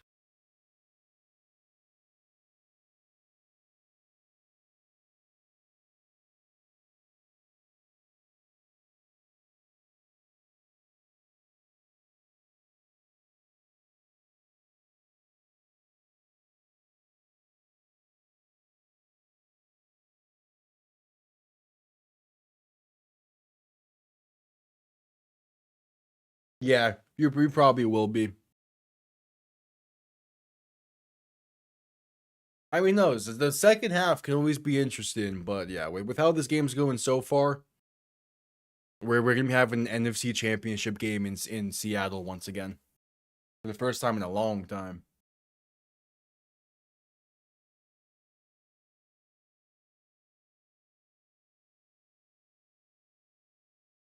Yeah, and that's fair.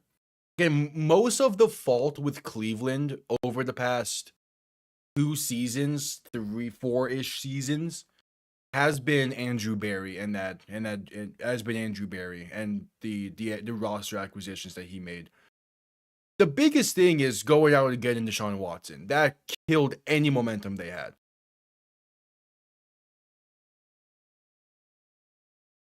Yeah, Darnold's playing. The oblique wasn't necessarily like anything really massive. It was just like he felt it tightening up. So he took 2 days of practice off to make sure he was ready for this game. But yeah, no, Darnold is fine with his oblique. Yeah, that that is disrespect. To be fair though, Jay Glazer looks tiny compared to any of those guys. Maybe you can put him next to Bradshaw and be fine, but not like any of those. Like most of those others, Jay Glazer was not gonna look big.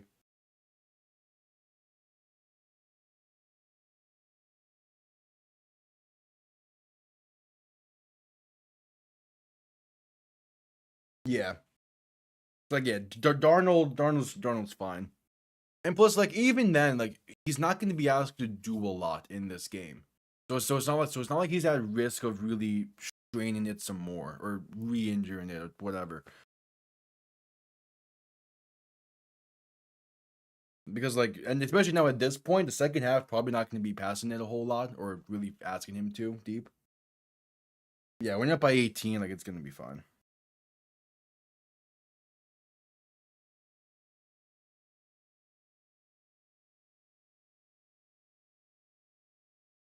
Yep, killing the clock, and also the ground game has been effective. Just the ground game has also been effective, even with Charbonnet, getting banged up there. If you have to go to mainly Kenneth Walker, you'll be fine either way. Kenneth Walker is still a damn good back.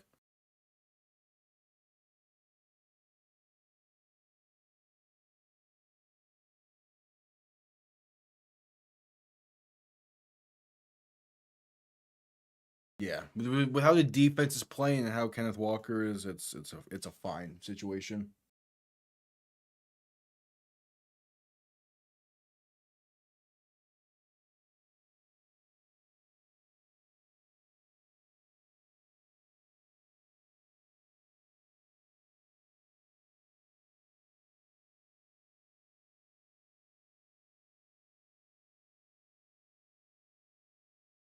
Yep, at commercial break, guys. We're still at halftime, waiting for the second half.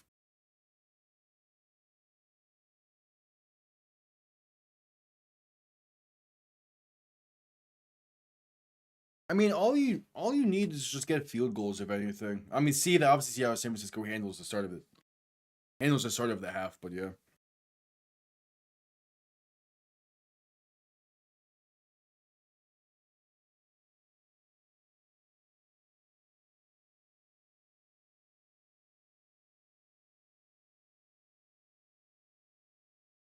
Yep, Florida Panthers got a nice win against Washington tonight as well. The Heat are somehow within two. I'm not going to question it. Yeah, there won't be a lot of aggressiveness in this half, but you don't need to be that aggressive.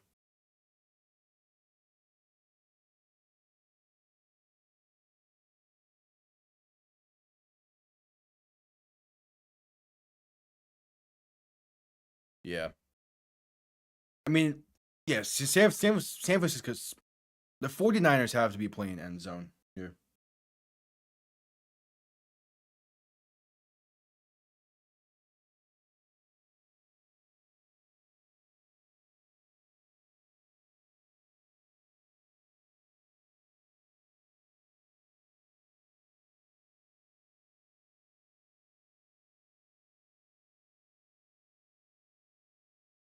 Yeah, the national championship for college football is on Monday and it's in Miami. So there's been a lot of discussion surrounding that. It's weird how the national championship is so late into January.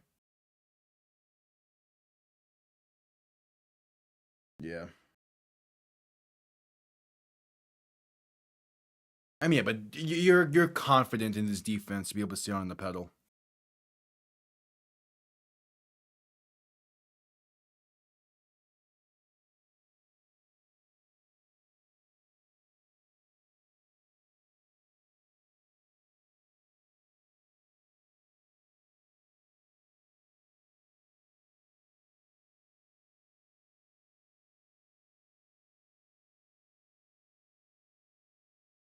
Yep, second half underway here soon.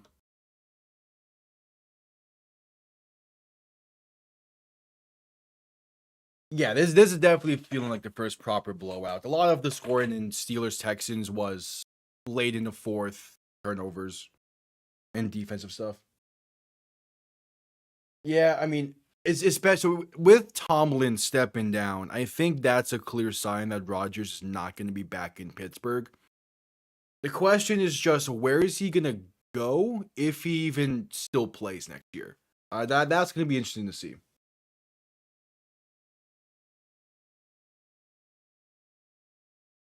Yeah, and it took Houston until the fourth quarter to get going in that one. That's why I'm a bit worried about them for tomorrow, but we'll see.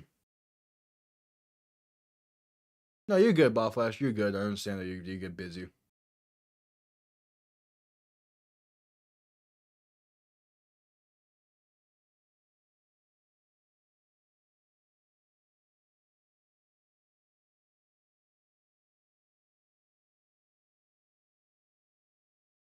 Oh, McCaffrey got a bit shaken up on that final drive.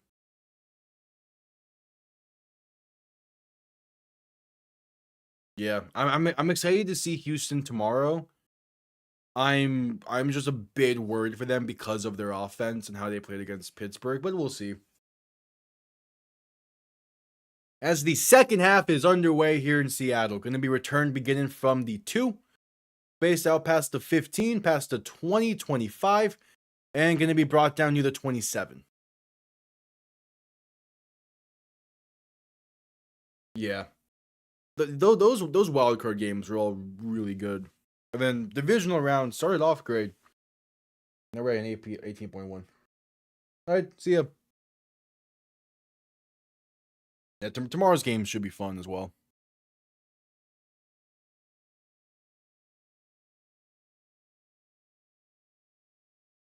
All right, Purdy under center, back behind him, three receiving options to the right. Ball on their own 28. First play of the half, going to be a toss right for Brian Robinson that gets about a yard. There is a penalty down. Probably either going to be offsides on Seattle or illegal formation against the 49ers.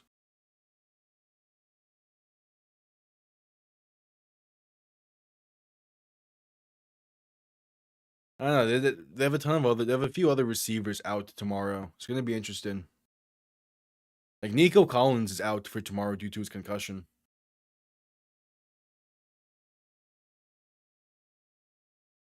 And that's a tough blow for that. Nope, they picked up the penalty, so no penalty. 2nd and 9. Purdy in shotgun. 3 receiving options to the left, 2 to the right. Man in motion left to right as Purdy will look to throw.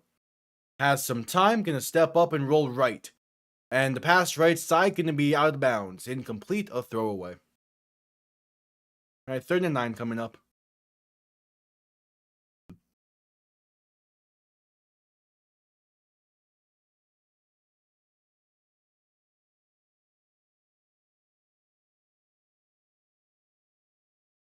Alright, 3rd and 9 for San Francisco.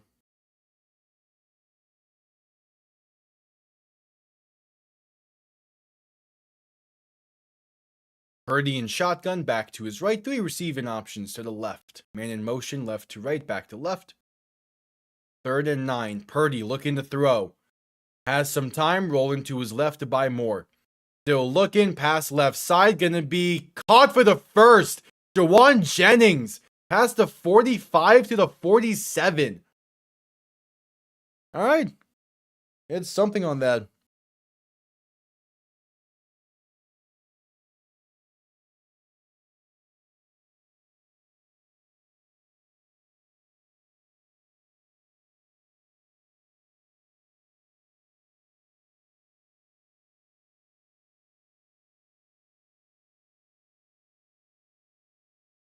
Alright. Purdy under center, back and fullback behind him. Play action looking to throw. Pressure comes quick. Rolling out right. Has some time. Still looking out, backpedaling and going to throw this one away. Incomplete. Cool.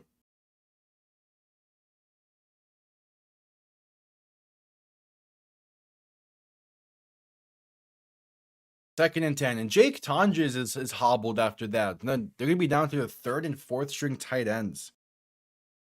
Oof.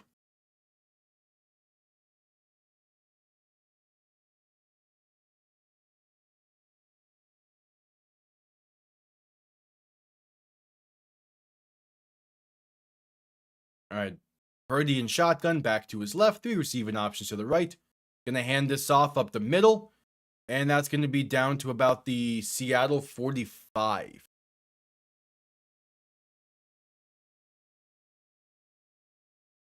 As McCaffrey is still not taking a snap in this half. As that was Jordan James on the carry. And he will stay in for this next one. 3rd and 3 coming up. Nope, now he's being taken off. Okay. Yeah, McCaffrey has not re-entered the game.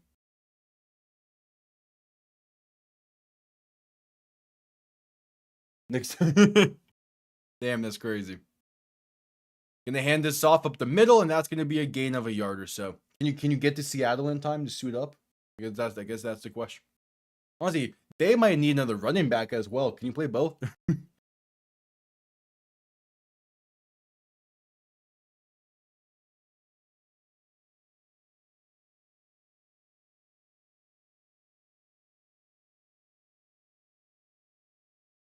Fourth and 2.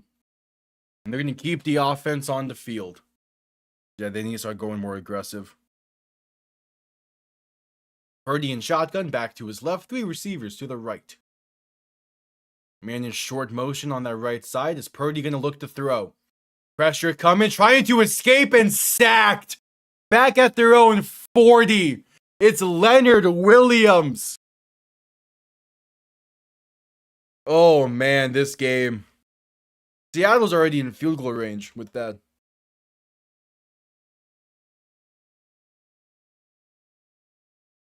Yeah, but it's quite a long plane ride, so we'll see.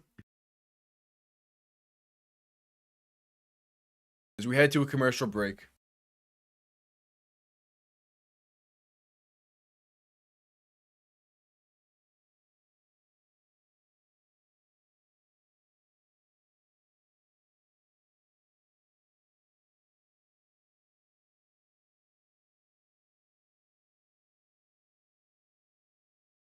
All right.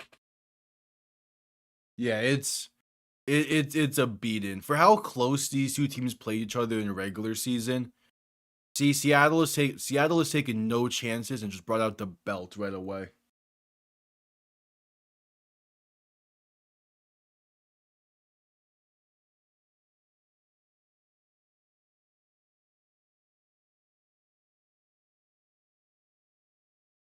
Yep, at commercial break.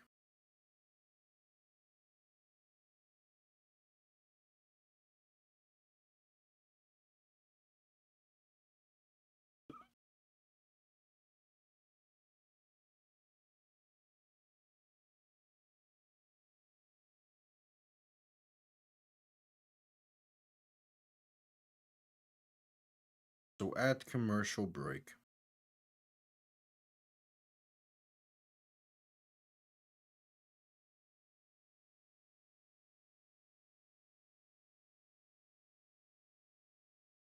All right.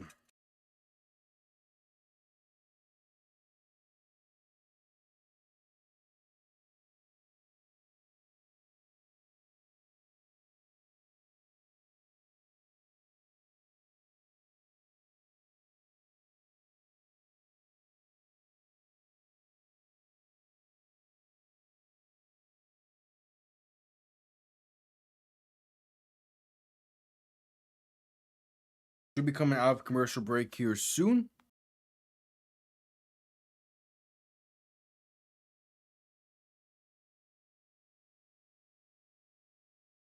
Yep, here we go. We'll see the next Seattle drive as they're starting from the 49er 40-yard line just about.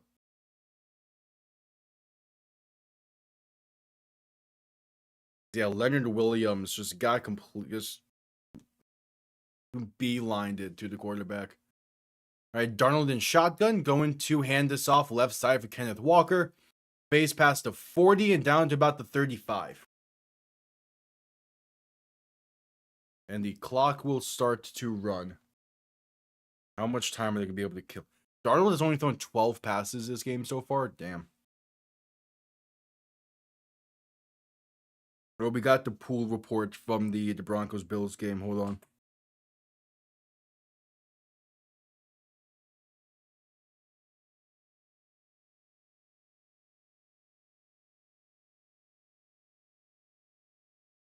Darnold under center, back behind him. Two receiving options to each side. Going to look to throw. Has some time. Pass over the middle. Is caught past the 25 to the 24. Cooper Kupp on the grab. But what a throw from Sam Darnold. Talking about fitting the ball in the tight windows. That's a great throw. Yeah, so the reason why the Jaquan McMillan interception was ruled an interception, I was correct about.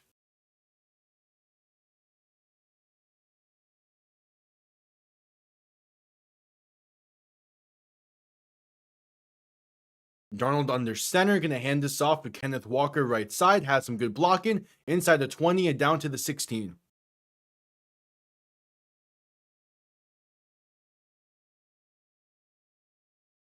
Again, the reasoning behind the first DPI in overtime, I get. But just in that moment for how seemingly ticky-tacky it was, that's where I'm just like, nah.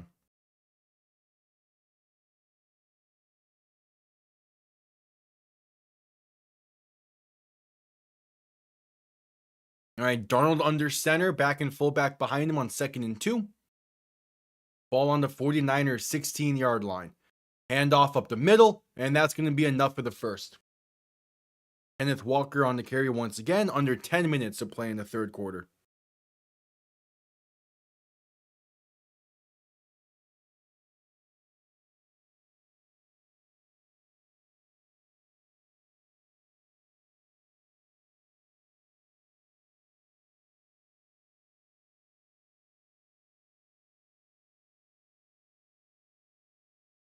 All right, 1st and 10.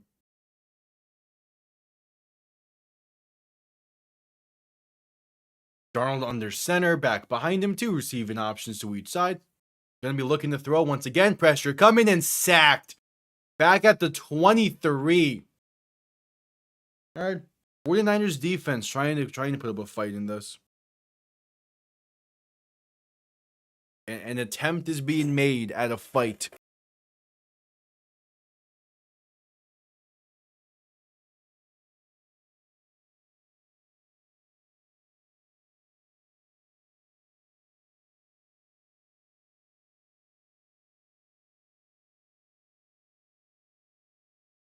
Darnold in shotgun, back to his left, 2 receivers to each side, ball on the 22-yard line, 2nd and 18. Play clock winding down. They get the snap off in time as they toss this right side for Kenneth Walker. Inside the 20 and down to about the 16. I'm getting hungry.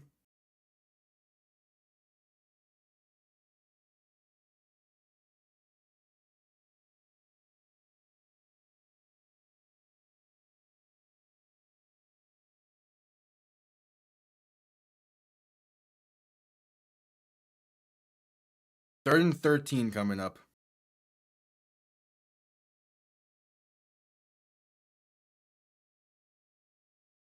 Darnold in shotgun, Darnold alone in shotgun. 3 receiving options to the left, 2 to the right. Ball on the 17-yard line. They need the 4. Pressure comes in quick. Pass right side, caught with some blockers. Inside the 10, and JSN gets down to about the 6. Gonna be a 4th and 2 inside the 10-yard line. Nice tunnel screen there for Seattle.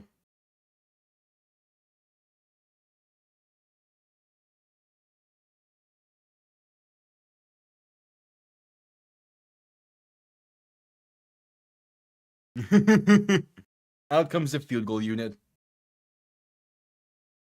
I mean, it don't matter.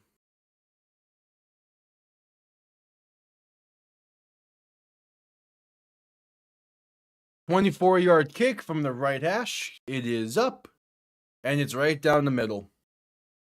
Seattle strikes first in the second half. 7:07 to play in the third.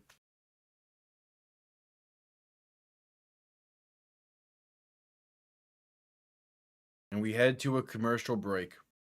Yeah, Seattle is doing a good job getting into the head of San Francisco right now. And that might be part of it, just lingering around with the defender.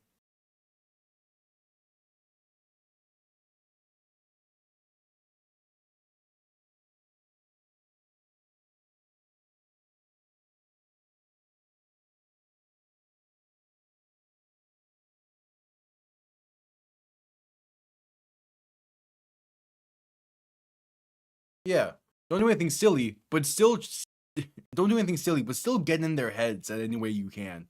And sometimes just simply not appear like you're not really caring about the game can do that.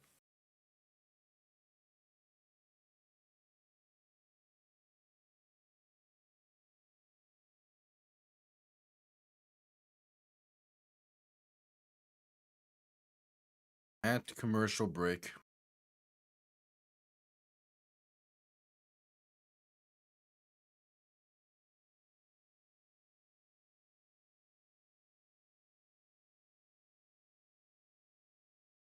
No, it's Kenneth Walker getting into the defender's head by seemingly not caring.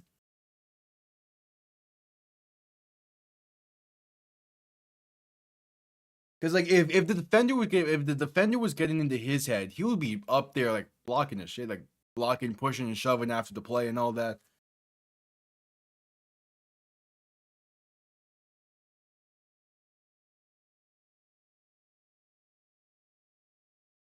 It's more so Walker getting into the head of the defender.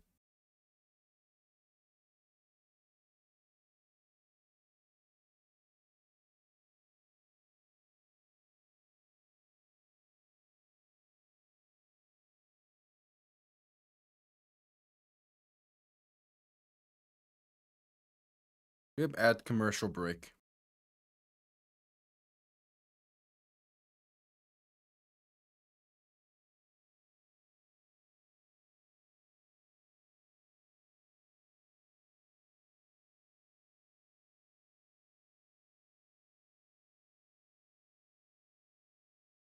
Oh, Flash, I'm gonna send you something.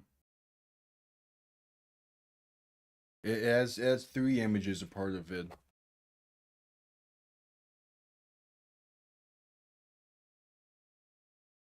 As we're back from commercial break, kickoff moments away.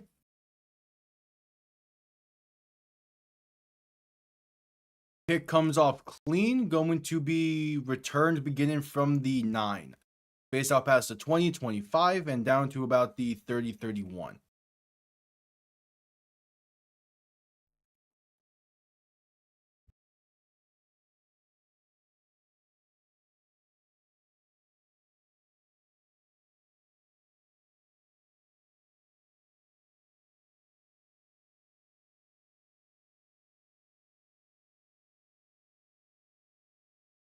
All right, 1st and 10.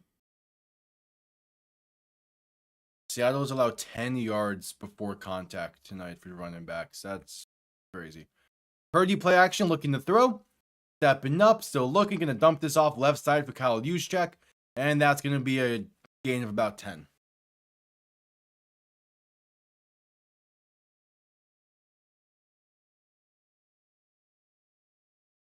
Yeah, that's fair.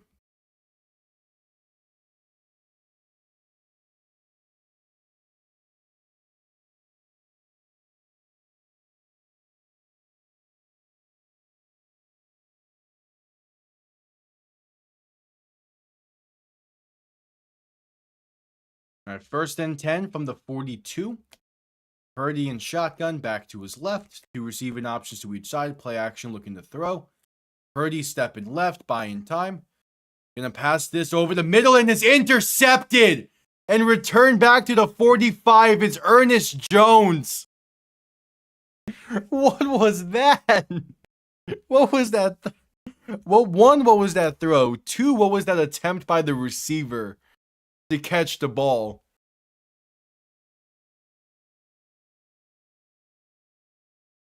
Ernest Jones gets the interception with 6:09 to play in the 3rd. Seattle is back to the ball. Yeah, but Brandon Cooks might be cursed. The amount of just insane moments he has had throughout his career.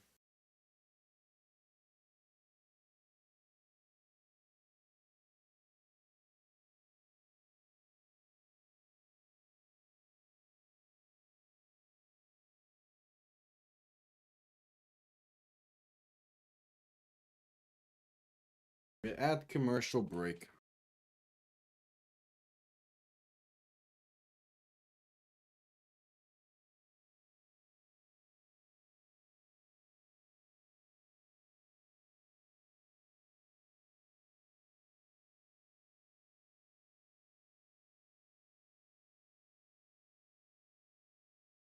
Yeah. It's the perfect setup.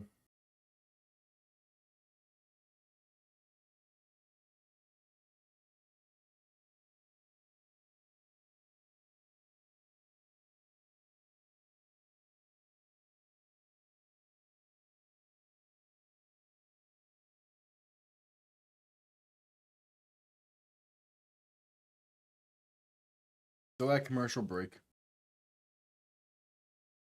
Uh, for just in total for the games tomorrow, or for which game? Because it won't be as many as there have been today. I'll say 3.5 will be the line. Probably more so 2.5. In total, 3.5. If we're talking this specific game, it'd be a 1.5.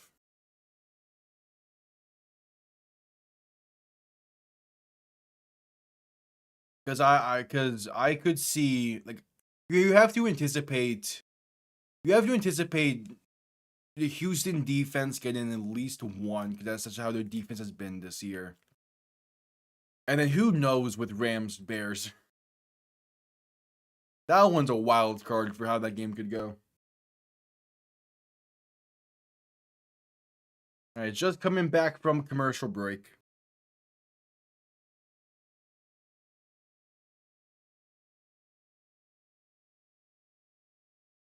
Yeah,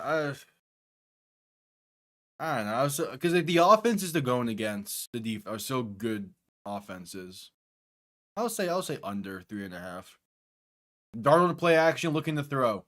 Pass right side, going to be JSN for about 4.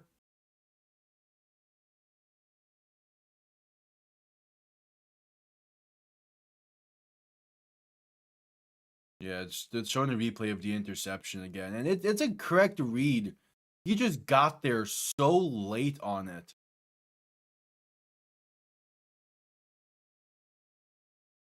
Five and a half? I don't see a lot of interceptions coming in Texans Patriots. I think that's gonna be a pretty clean game. Handoff up the middle for Kenneth Walker, gonna slip and get a yard. So like it's gonna come down to Bears, Rams, and I don't think there are gonna be that many interceptions between Stafford and Williams.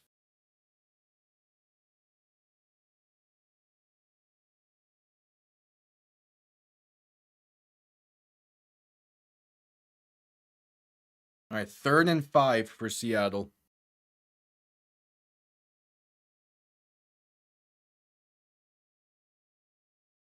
Darnold alone in shotgun. 3 receivers to the right, 2 to the left. Shift in the play. So now a back is to his right, and 3 receiving options are to the left. Darnold going to look to throw as the 49ers send pressure. Pass right side, caught by Kenneth Walker. Inside the 30 and out of bounds at the 27. If it was a slightly better pass, that's a touchdown. Still good, but if that was a great pass, it would have been a touchdown. Kenneth Walker had the entirety of that sideline to himself. Darnold just put a little bit too much into it. Maybe not a touchdown, but it's inside the red zone.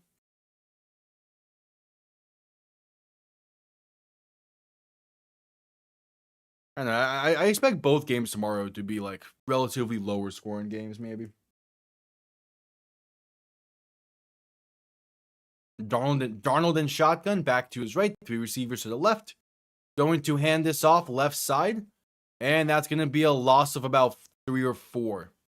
It's Rashid Shaheed on the handoff. 2nd and long coming up.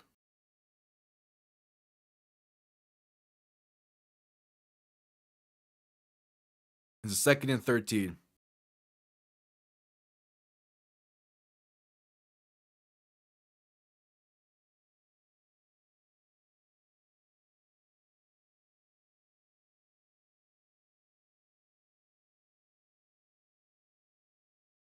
All right, Darnold alone in shotgun, 3 receiving options to the right, 2 to the left. Ball on the 49er 30-yard line. Going to look to throw once again. Darnold pass, left side wide open for the first. It's Cooper Kupp down to the 15.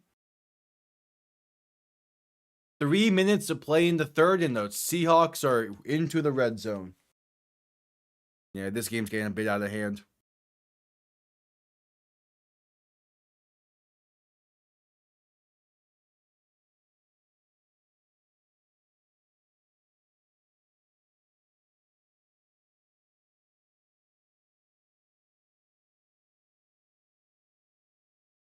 First and 10.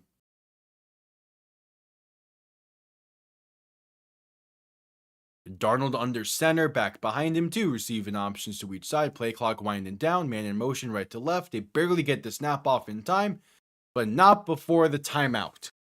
Seattle will call their first. They get it off in time before a potential delay of game, but not before the timeout.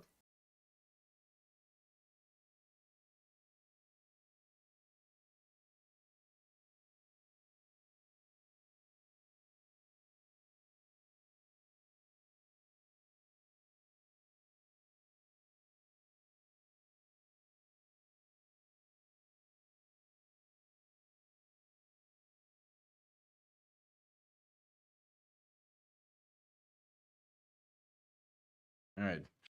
30-second commercial break here. Yeah. Yeah, 1st and 10 for Seattle.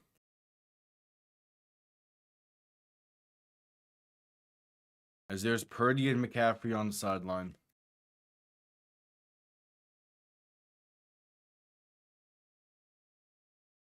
All right, Darnold under center, back behind him, 3 receiving options to the left.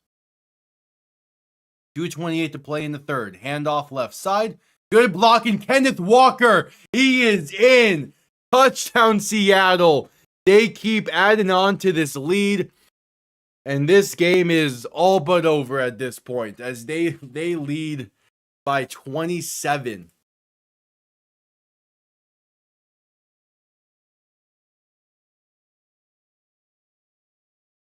Yeah. Brandon Cooks, man, like he's had a solid career. Nothing, it's not like anything flashy. It's like just a solid career for a receiver. But he just so happens to be in some of the most like to be a key focal point in some of the biggest moments in the playoffs. Yeah, this is a route. Extra point is up and it is good.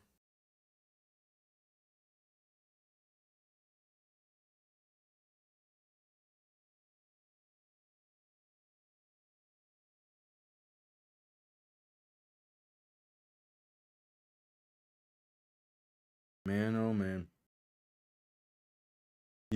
Yeah. Brandon Cooks is the avatar.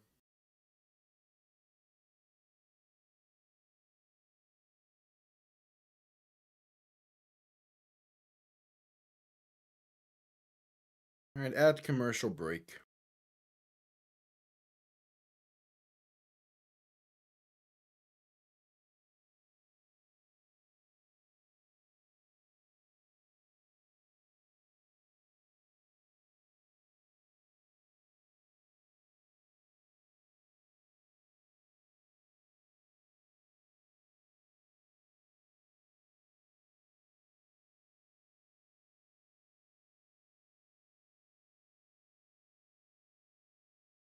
Add commercial break.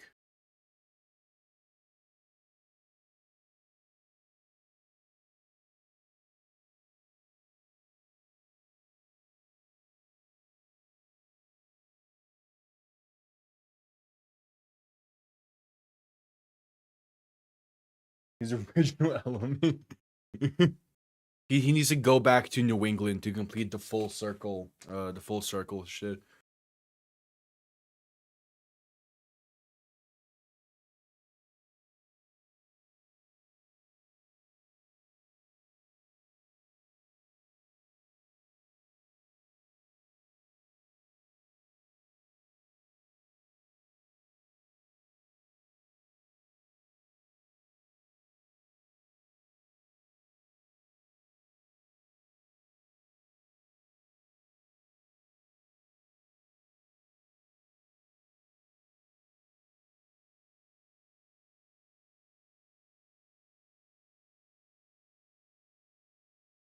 Add commercial break.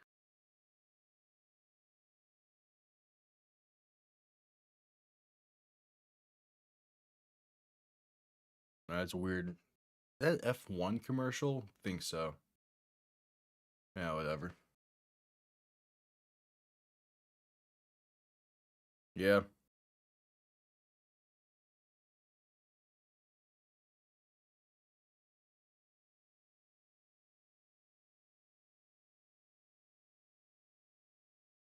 All right, just coming back to commercial break.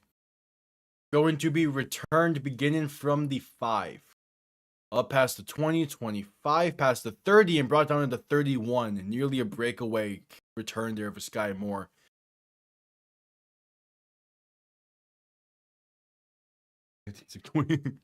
Yeah.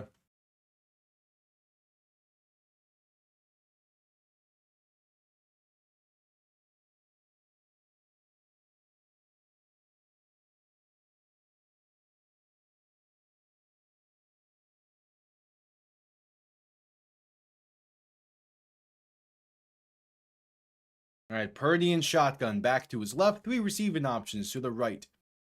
Going to hand this off up the middle for McCaffrey, and that's going to be a loss of 2. Nice.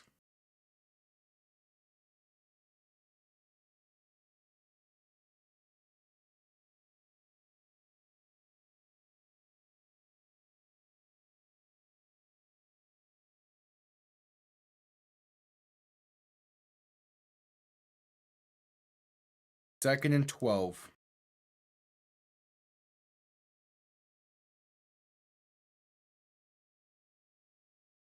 Purdy and shotgun back to his right. 3 receiving options to the left. Looking to throw. Rolling right, buying time. Gonna try and take it himself. Gonna get past the 35 and out of bounds to the 36. Yeah, they're playing. The stat was they're playing split safeties at like 79%, which is kind of crazy, but at the same time, it's working. So keep doing it.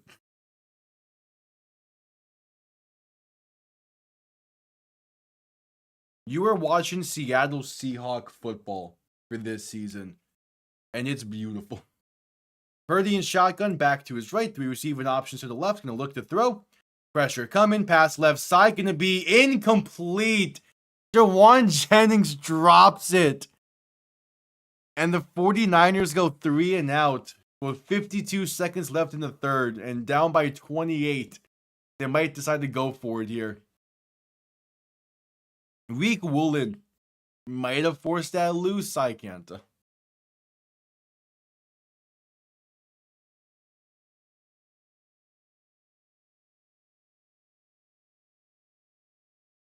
All right, Purdy and shotgun back to his right. Two receiving options to each side. And the Seahawks will call their second timeout. And there's some confusion on defensive substitutions there. Yeah, it was a good throw from Purdy. Jennings just couldn't hang on. And that play is pretty much described most of this game. It's just that they can't get the basics right throughout this.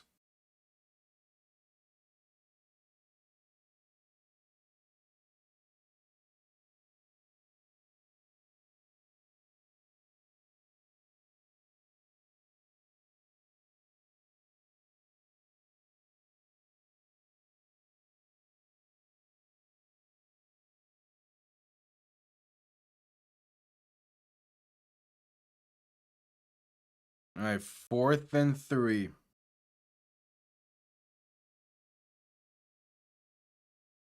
Offense on the field. Purdy and shotgun back to his right. Two receiving options to each side, looking to throw. Pressure coming. Purdy trying to roll right. Escapes one sack. Still looking. Gonna escape a second. Pass right side is incomplete. Looking for Kendrick Bourne. There's a chance Purdy stepped out of bounds anyway before he threw that pass. Either way, it's a turnover on downs for San Francisco. And this already ugly game for the 49ers just continues. 41 seconds to play in the third. Ugh, man.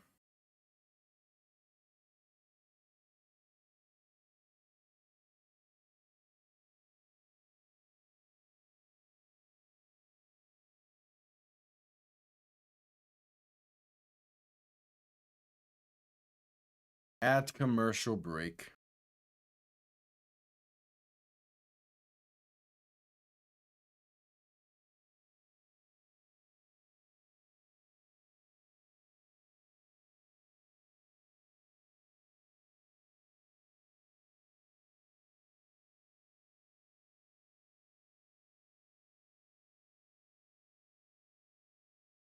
At commercial break. No, he stepped out like 10 yards behind the line of scrimmage. It would give Seattle yards. He stepped out far back there. Because that play started near the 45. He eventually ran back to about the 20 before actually moving up the field. Like it was.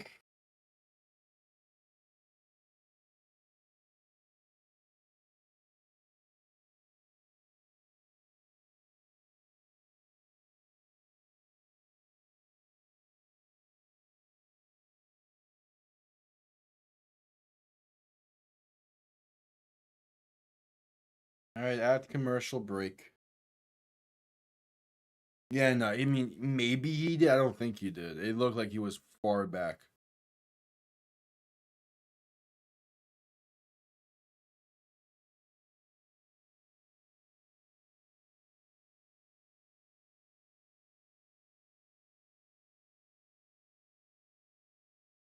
All right, just getting back from commercial break. 41 seconds to go in the third quarter.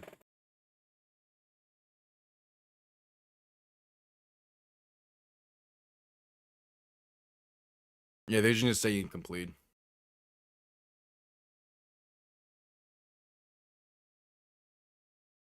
Yeah, it's been one of those games for San Francisco.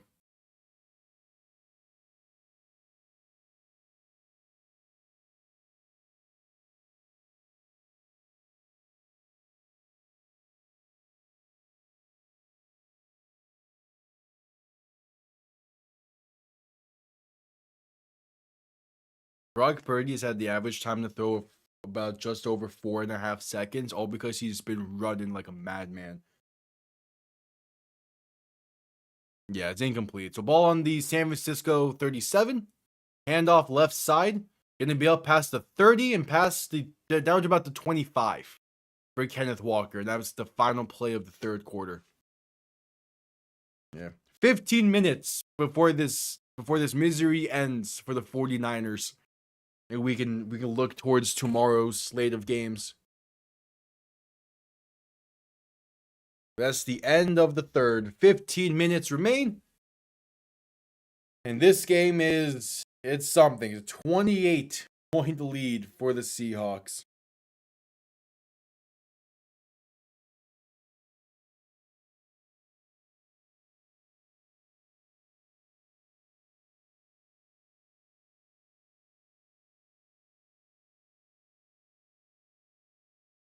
And that commercial break.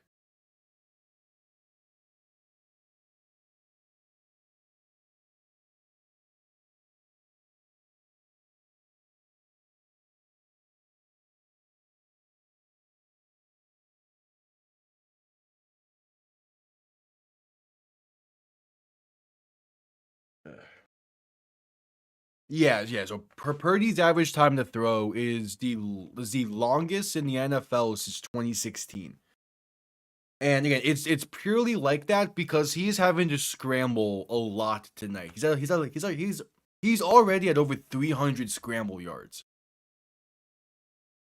So it's a rough one for the 49ers.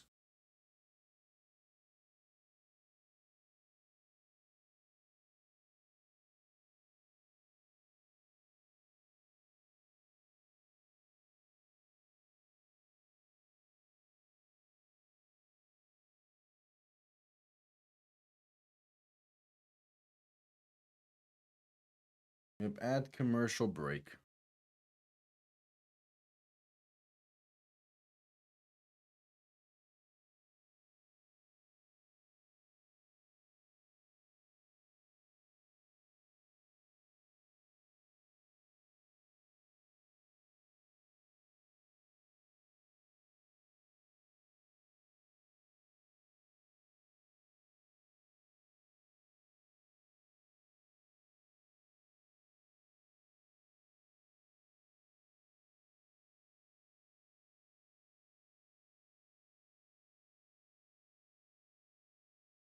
Still at commercial break, waiting for the start of the fourth quarter.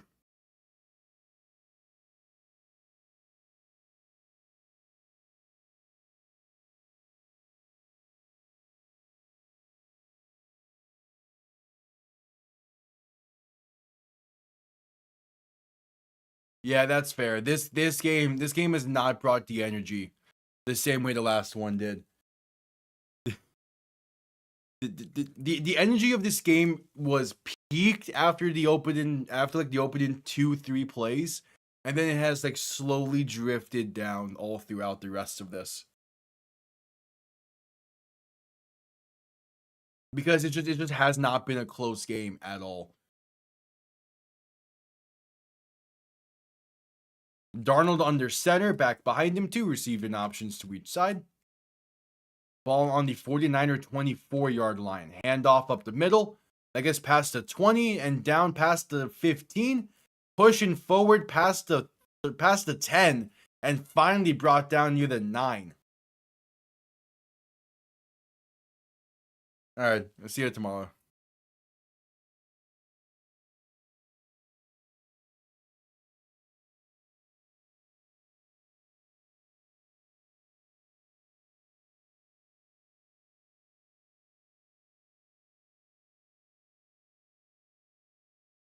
First and goal for Seattle.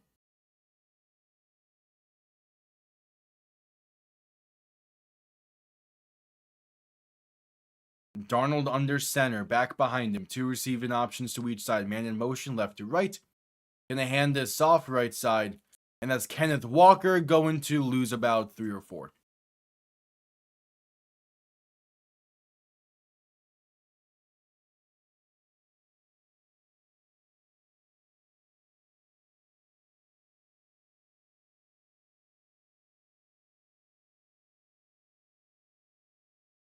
All right, so second and goal coming up.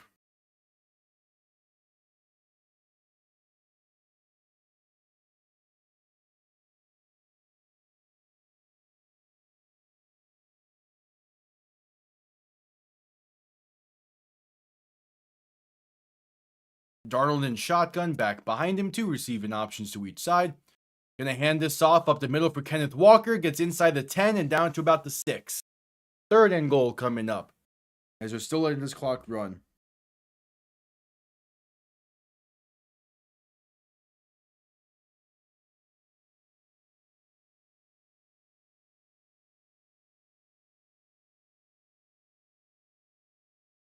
One thing that today's games have made it more abundantly clear is no one knows what a catch is, and it's been that way for decades.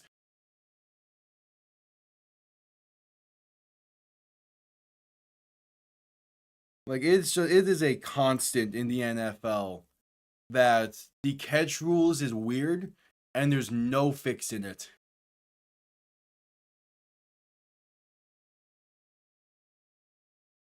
All right, third and goal for Seattle. Darnold in shotgun, back to his left. Two receiving options to each side. Going to hand this off right side, and that's Kenneth Walker in once again for 6. This is a 34-point Seahawk lead.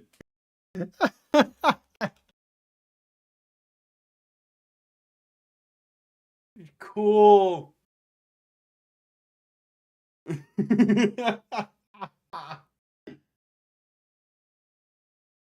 Oh, this game.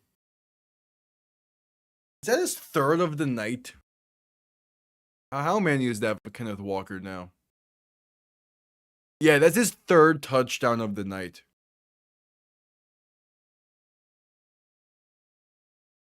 Extra point up, and it's good. They lead by 35.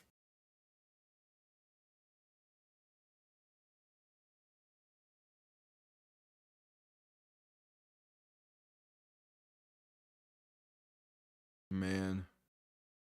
Seattle has been at above 90% win probability, according to ESPN, since like halftime. Since the 2-minute warning, Seattle has been at basically a 90% win probability in this game. They have been at 99 since 6 minutes remaining in the third quarter. Yeah, just call the game here. No, what you have to do is call the game here and tack on all this remaining time into the other 2 games for tomorrow. I would say otherwise, tack on the remaining time to Bills Broncos, but with Bo Nix being hurt, I'm not going to say that. I'm not going to, no. You tack this on to you tack half of it on to Texans Patriots and the other half onto Bears Rams and just go from there.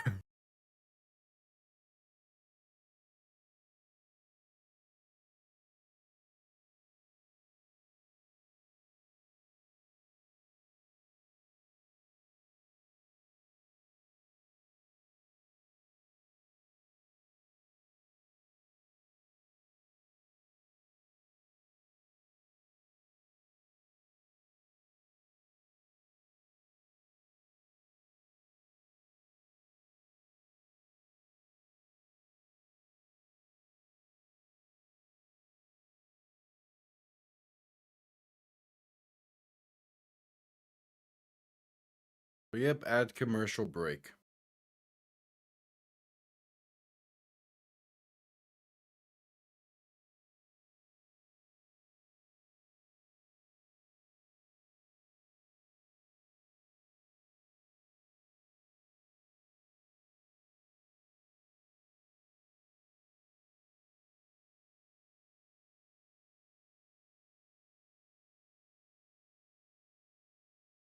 At commercial break.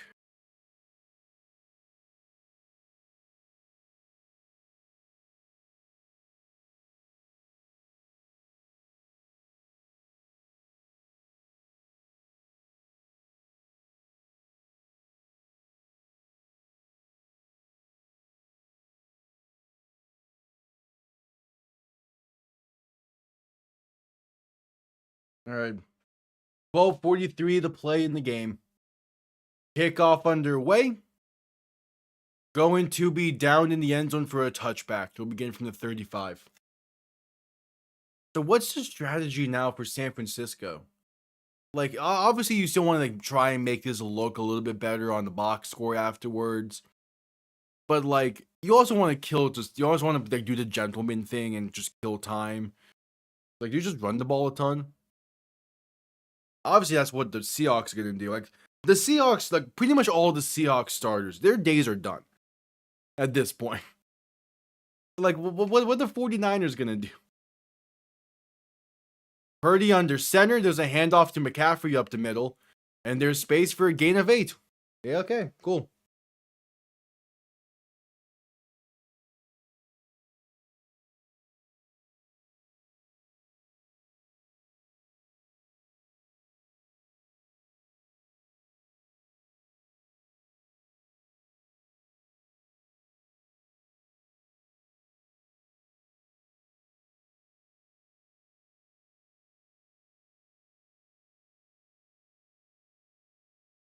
Gonna hand this off up the middle on 2nd and 2, and that's a gain of about a yard.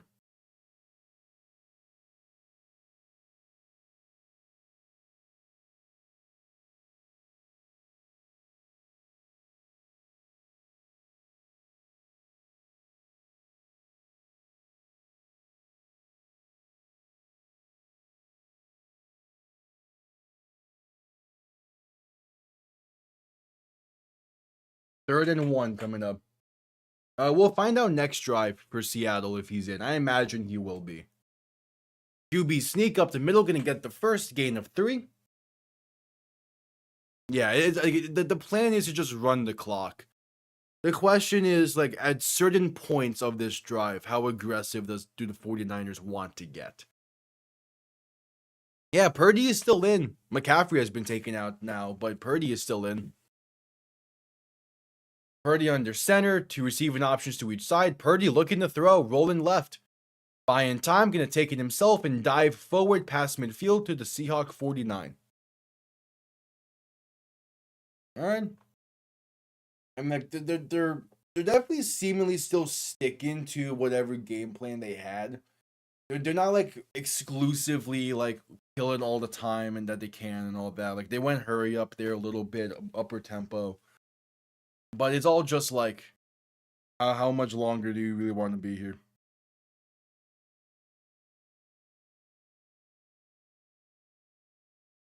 Purdy looking to throw in 2nd and 6. Stomp off over the middle, caught by Jordan James. That'll be enough for the first as he picks up about 7. Cool.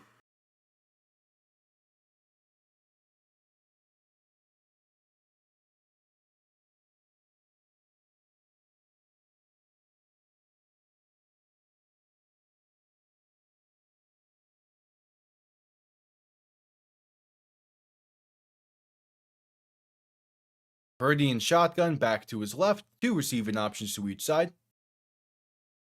Going to look to throw in 1st and 10.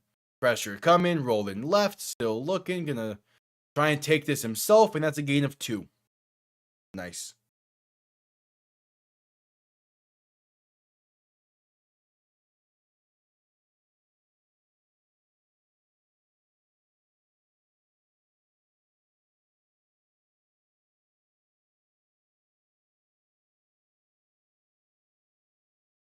Second and 7.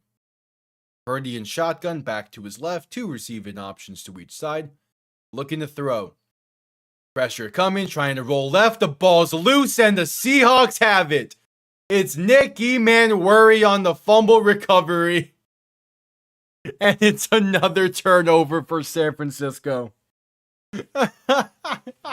Just piling it on. Just just keep digging. This 49er grave cannot be big enough. They're saying we gotta go deeper. It's absurd, man. It's but like you have to play the full 60. They're not just gonna call the game for it being a blowout. You have to deal with it. It's man. Ugh. It keeps piling on and piling on and piling on.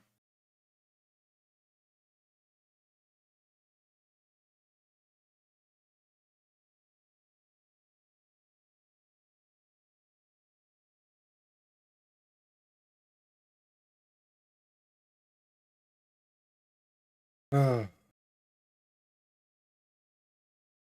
I mean, this is just like the cataclysm of all the injuries that they've dealt with this season and all the seemingly bullshit that they have overcame.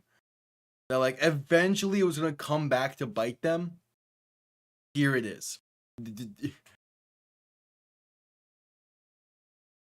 This, yeah, it's just again they dealt with so many injuries and they battled through all of them. Eventually, they were going to hit a roadblock, and it just so happened that was Seattle. It also just so happened that was a pretty big roadblock. Like, the Kittle going down last week was for sure like the sign that it was going to end. But even then, like even if it did not get hurt last week and he's playing in this one, is this game really all that different? Like, yes, Kittle is a difference maker. Is he a 35-point difference maker? The Seahawks just had their number from the jump.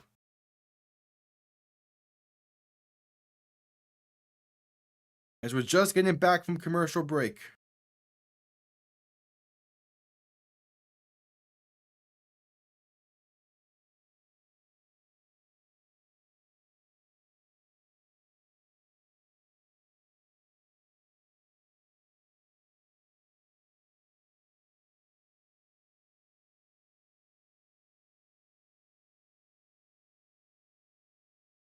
And Drew Lock is in the game for Seattle. Under center, back and fullback behind him. Ball on their own 41.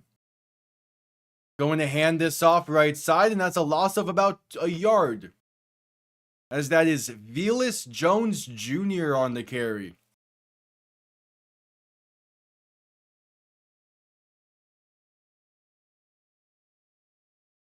All right.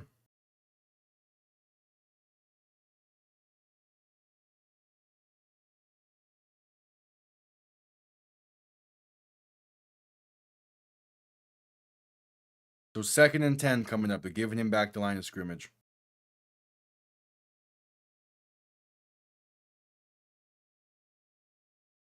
Lock under center, back and fullback behind him. Gonna hand this off up the middle for Jones, and that's gonna be a gain of about 2 or 3.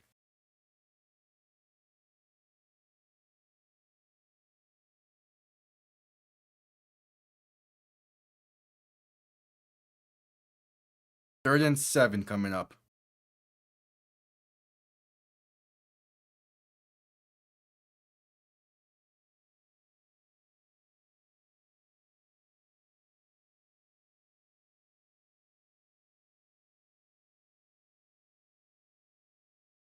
Oh, the Heat beat the Thunder. Lock under center, back behind him. 2 receiving options to each side. Gonna hand this off right side for Jones once again, and that's gonna be a loss of about 2 or 3. So there's a 3 and out. They'll punt this one away. How in the world did the Miami Heat beat the Thunder tonight? Huh? What? The Heat had 3 key players injured and out for this game.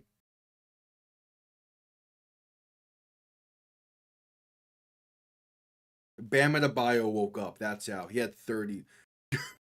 He had 30 and 12. Pele Larson had a good game. Norman Powell, so Norman Powell. All right.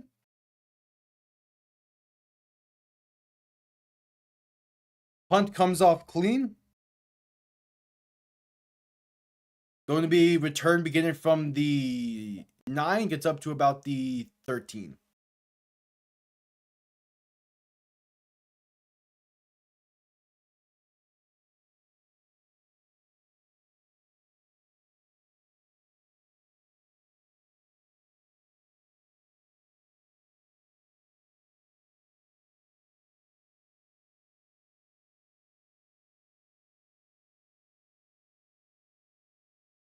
All right, 1st and 10, and Mac Jones is in the game for San Francisco. Okay.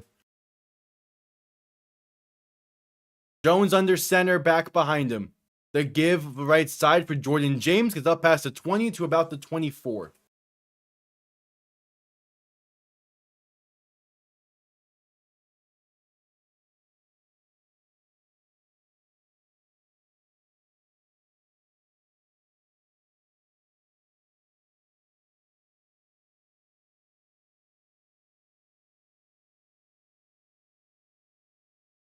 All right, 2nd and 5.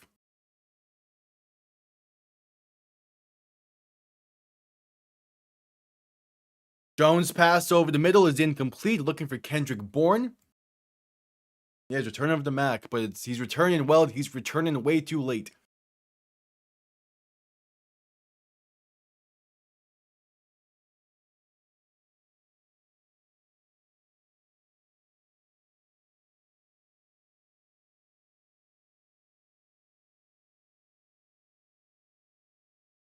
All right, 3rd and 5. Jones in shotgun, back to his right. 3 receivers to the left. Going to look to throw. Jones rolling right. Has time, gonna take it himself, and that's enough for the first Daniel Jones. Mac Jones with a nice job lowering the shoulder to pick up some extra yards. It's a gain of 7. I just instinctively nearly said Daniel Jones. What the? It's one of those nights. Under 6 minutes to play in this game.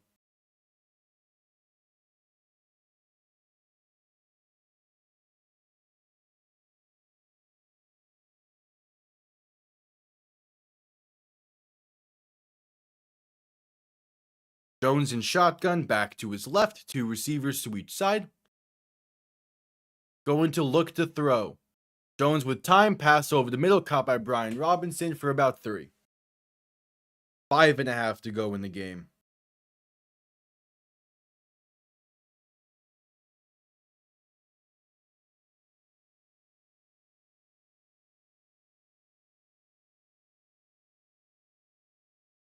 Jones looking to throw once again on 2nd and 7. Pass right side, going to be caught for a gain of a yard.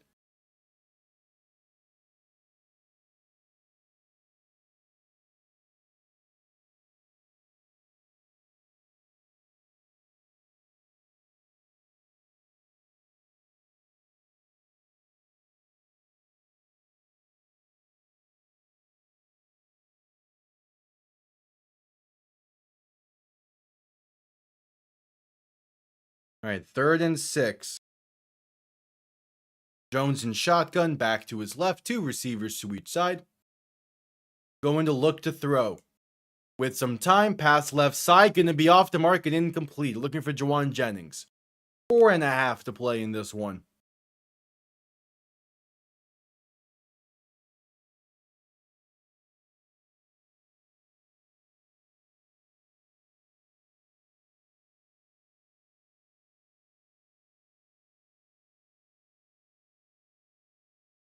All right, so they'll punt this one away now. And we'll see 3 more handoffs for the Seahawks offense.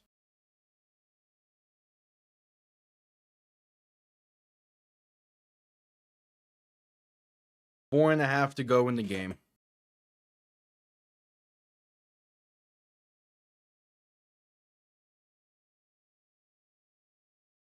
Punt comes off clean. Probably should have been blocked, but this is a blowout game, so not going to try like that. It's fair caught at the 13. There definitely was a free lane for someone to block that punt. They just did not take it. and I respect it at this point.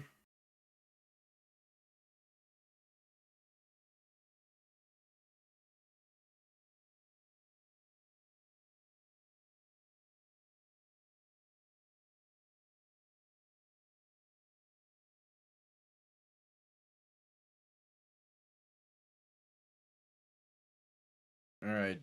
Lock under center, back behind him. 3 receiving options to the right. Man in motion, right to left, back to right. Now going into the backfield. Gonna toss this right side for Jones. And that space past the 20 and down to about the 21.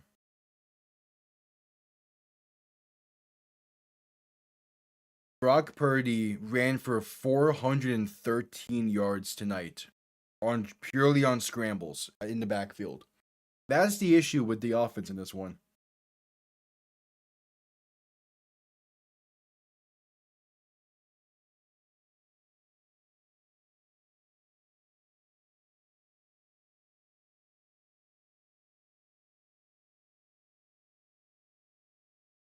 Lock under center, back behind him. 3 receiving options to the left. Handoff up the middle for Jones. Going to get about a yard, maybe 2. 3.5 to play in the game. Welcome back. Yeah, this has been others. They're showing highlights from the 2014 NFC Championship. Oh, that's just unnecessary.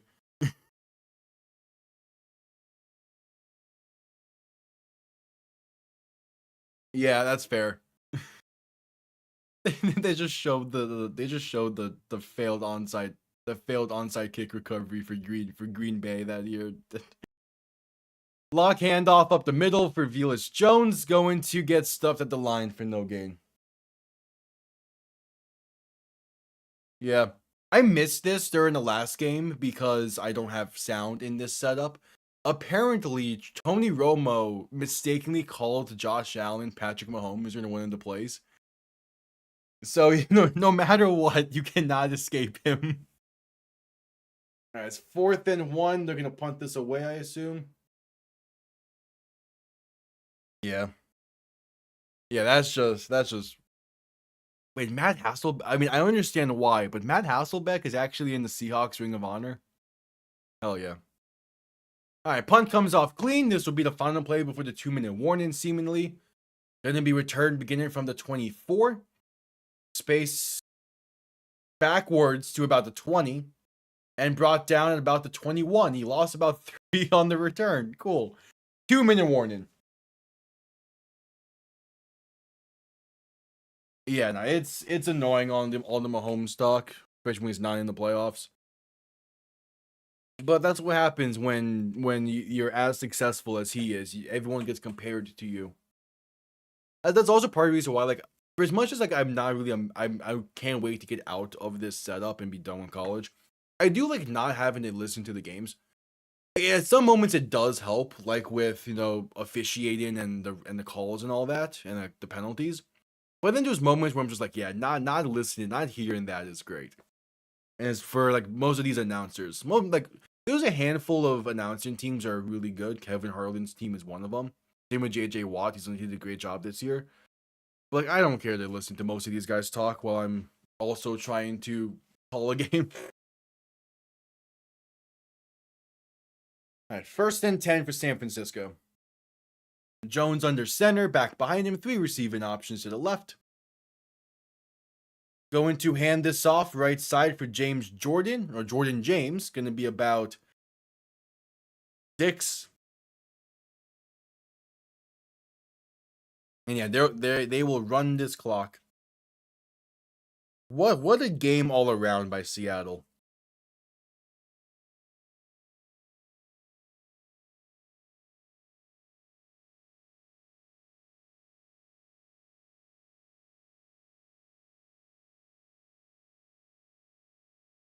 All right, Jones under center, going to hand this off up the middle, and that's going to be a gain of about 2. Not enough for the first just yet. 3rd and 1 coming up.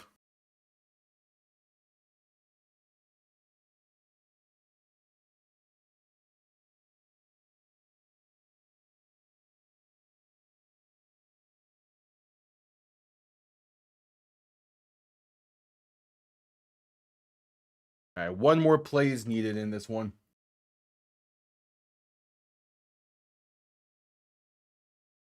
Yeah, like it's kind of a read the room moment. But to be fair with Brady's, I do get what Brady was talking about and why he mentioned Mahomes, because Brock Purdy has ran a shit ton tonight through scramble yards. And he was bringing up the fact that, yeah, I beat Mahomes in the Super Bowl, but he also had to run around a shit ton. As there's the final handoff for Jordan James. Going to be enough of the first, but that is it. The Seattle Seahawks will wait for tomorrow night to see who they will host in the NFC Championship back here in Seattle. Both 1 seeds advance in this year's playoffs. So with that, man. So yeah, Seattle makes their first NFC championship since 2014. Denver makes their first AFC championship since 2015. Going to be an interesting championship round. Going to be interesting tomorrow when those 2 games kick off and all that. Yeah, this was a proper blowout, the proper just belt to ass. And again, if no matter what, this was gonna feel good. But for this to be against a divisional rival on top of it all, it must feel really damn nice. Yeah, the entire 60 was great. And Darnold played really well. He wasn't asked to do a whole lot because the entire team was just that good. But he's gonna be in good shape for next week. It being back in Seattle is gonna help as well. Big apologize. And the 49ers did their job of beating Philly, and now Seattle's back in the NFC Championship. Yep. I'm going to get some food. I'll be live tomorrow for both of the games there, kicking off with Patriots and Texans at 3 o'clock EST, I believe. Might be 3:30. I believe it's 3 o'clock. Yeah. And now Seattle fans get a week to just kick back and relax. They'll either play Chicago or Los Angeles next week. Should be interesting. Yep, I'll see you all tomorrow. Have yourselves a damn good one. Peace.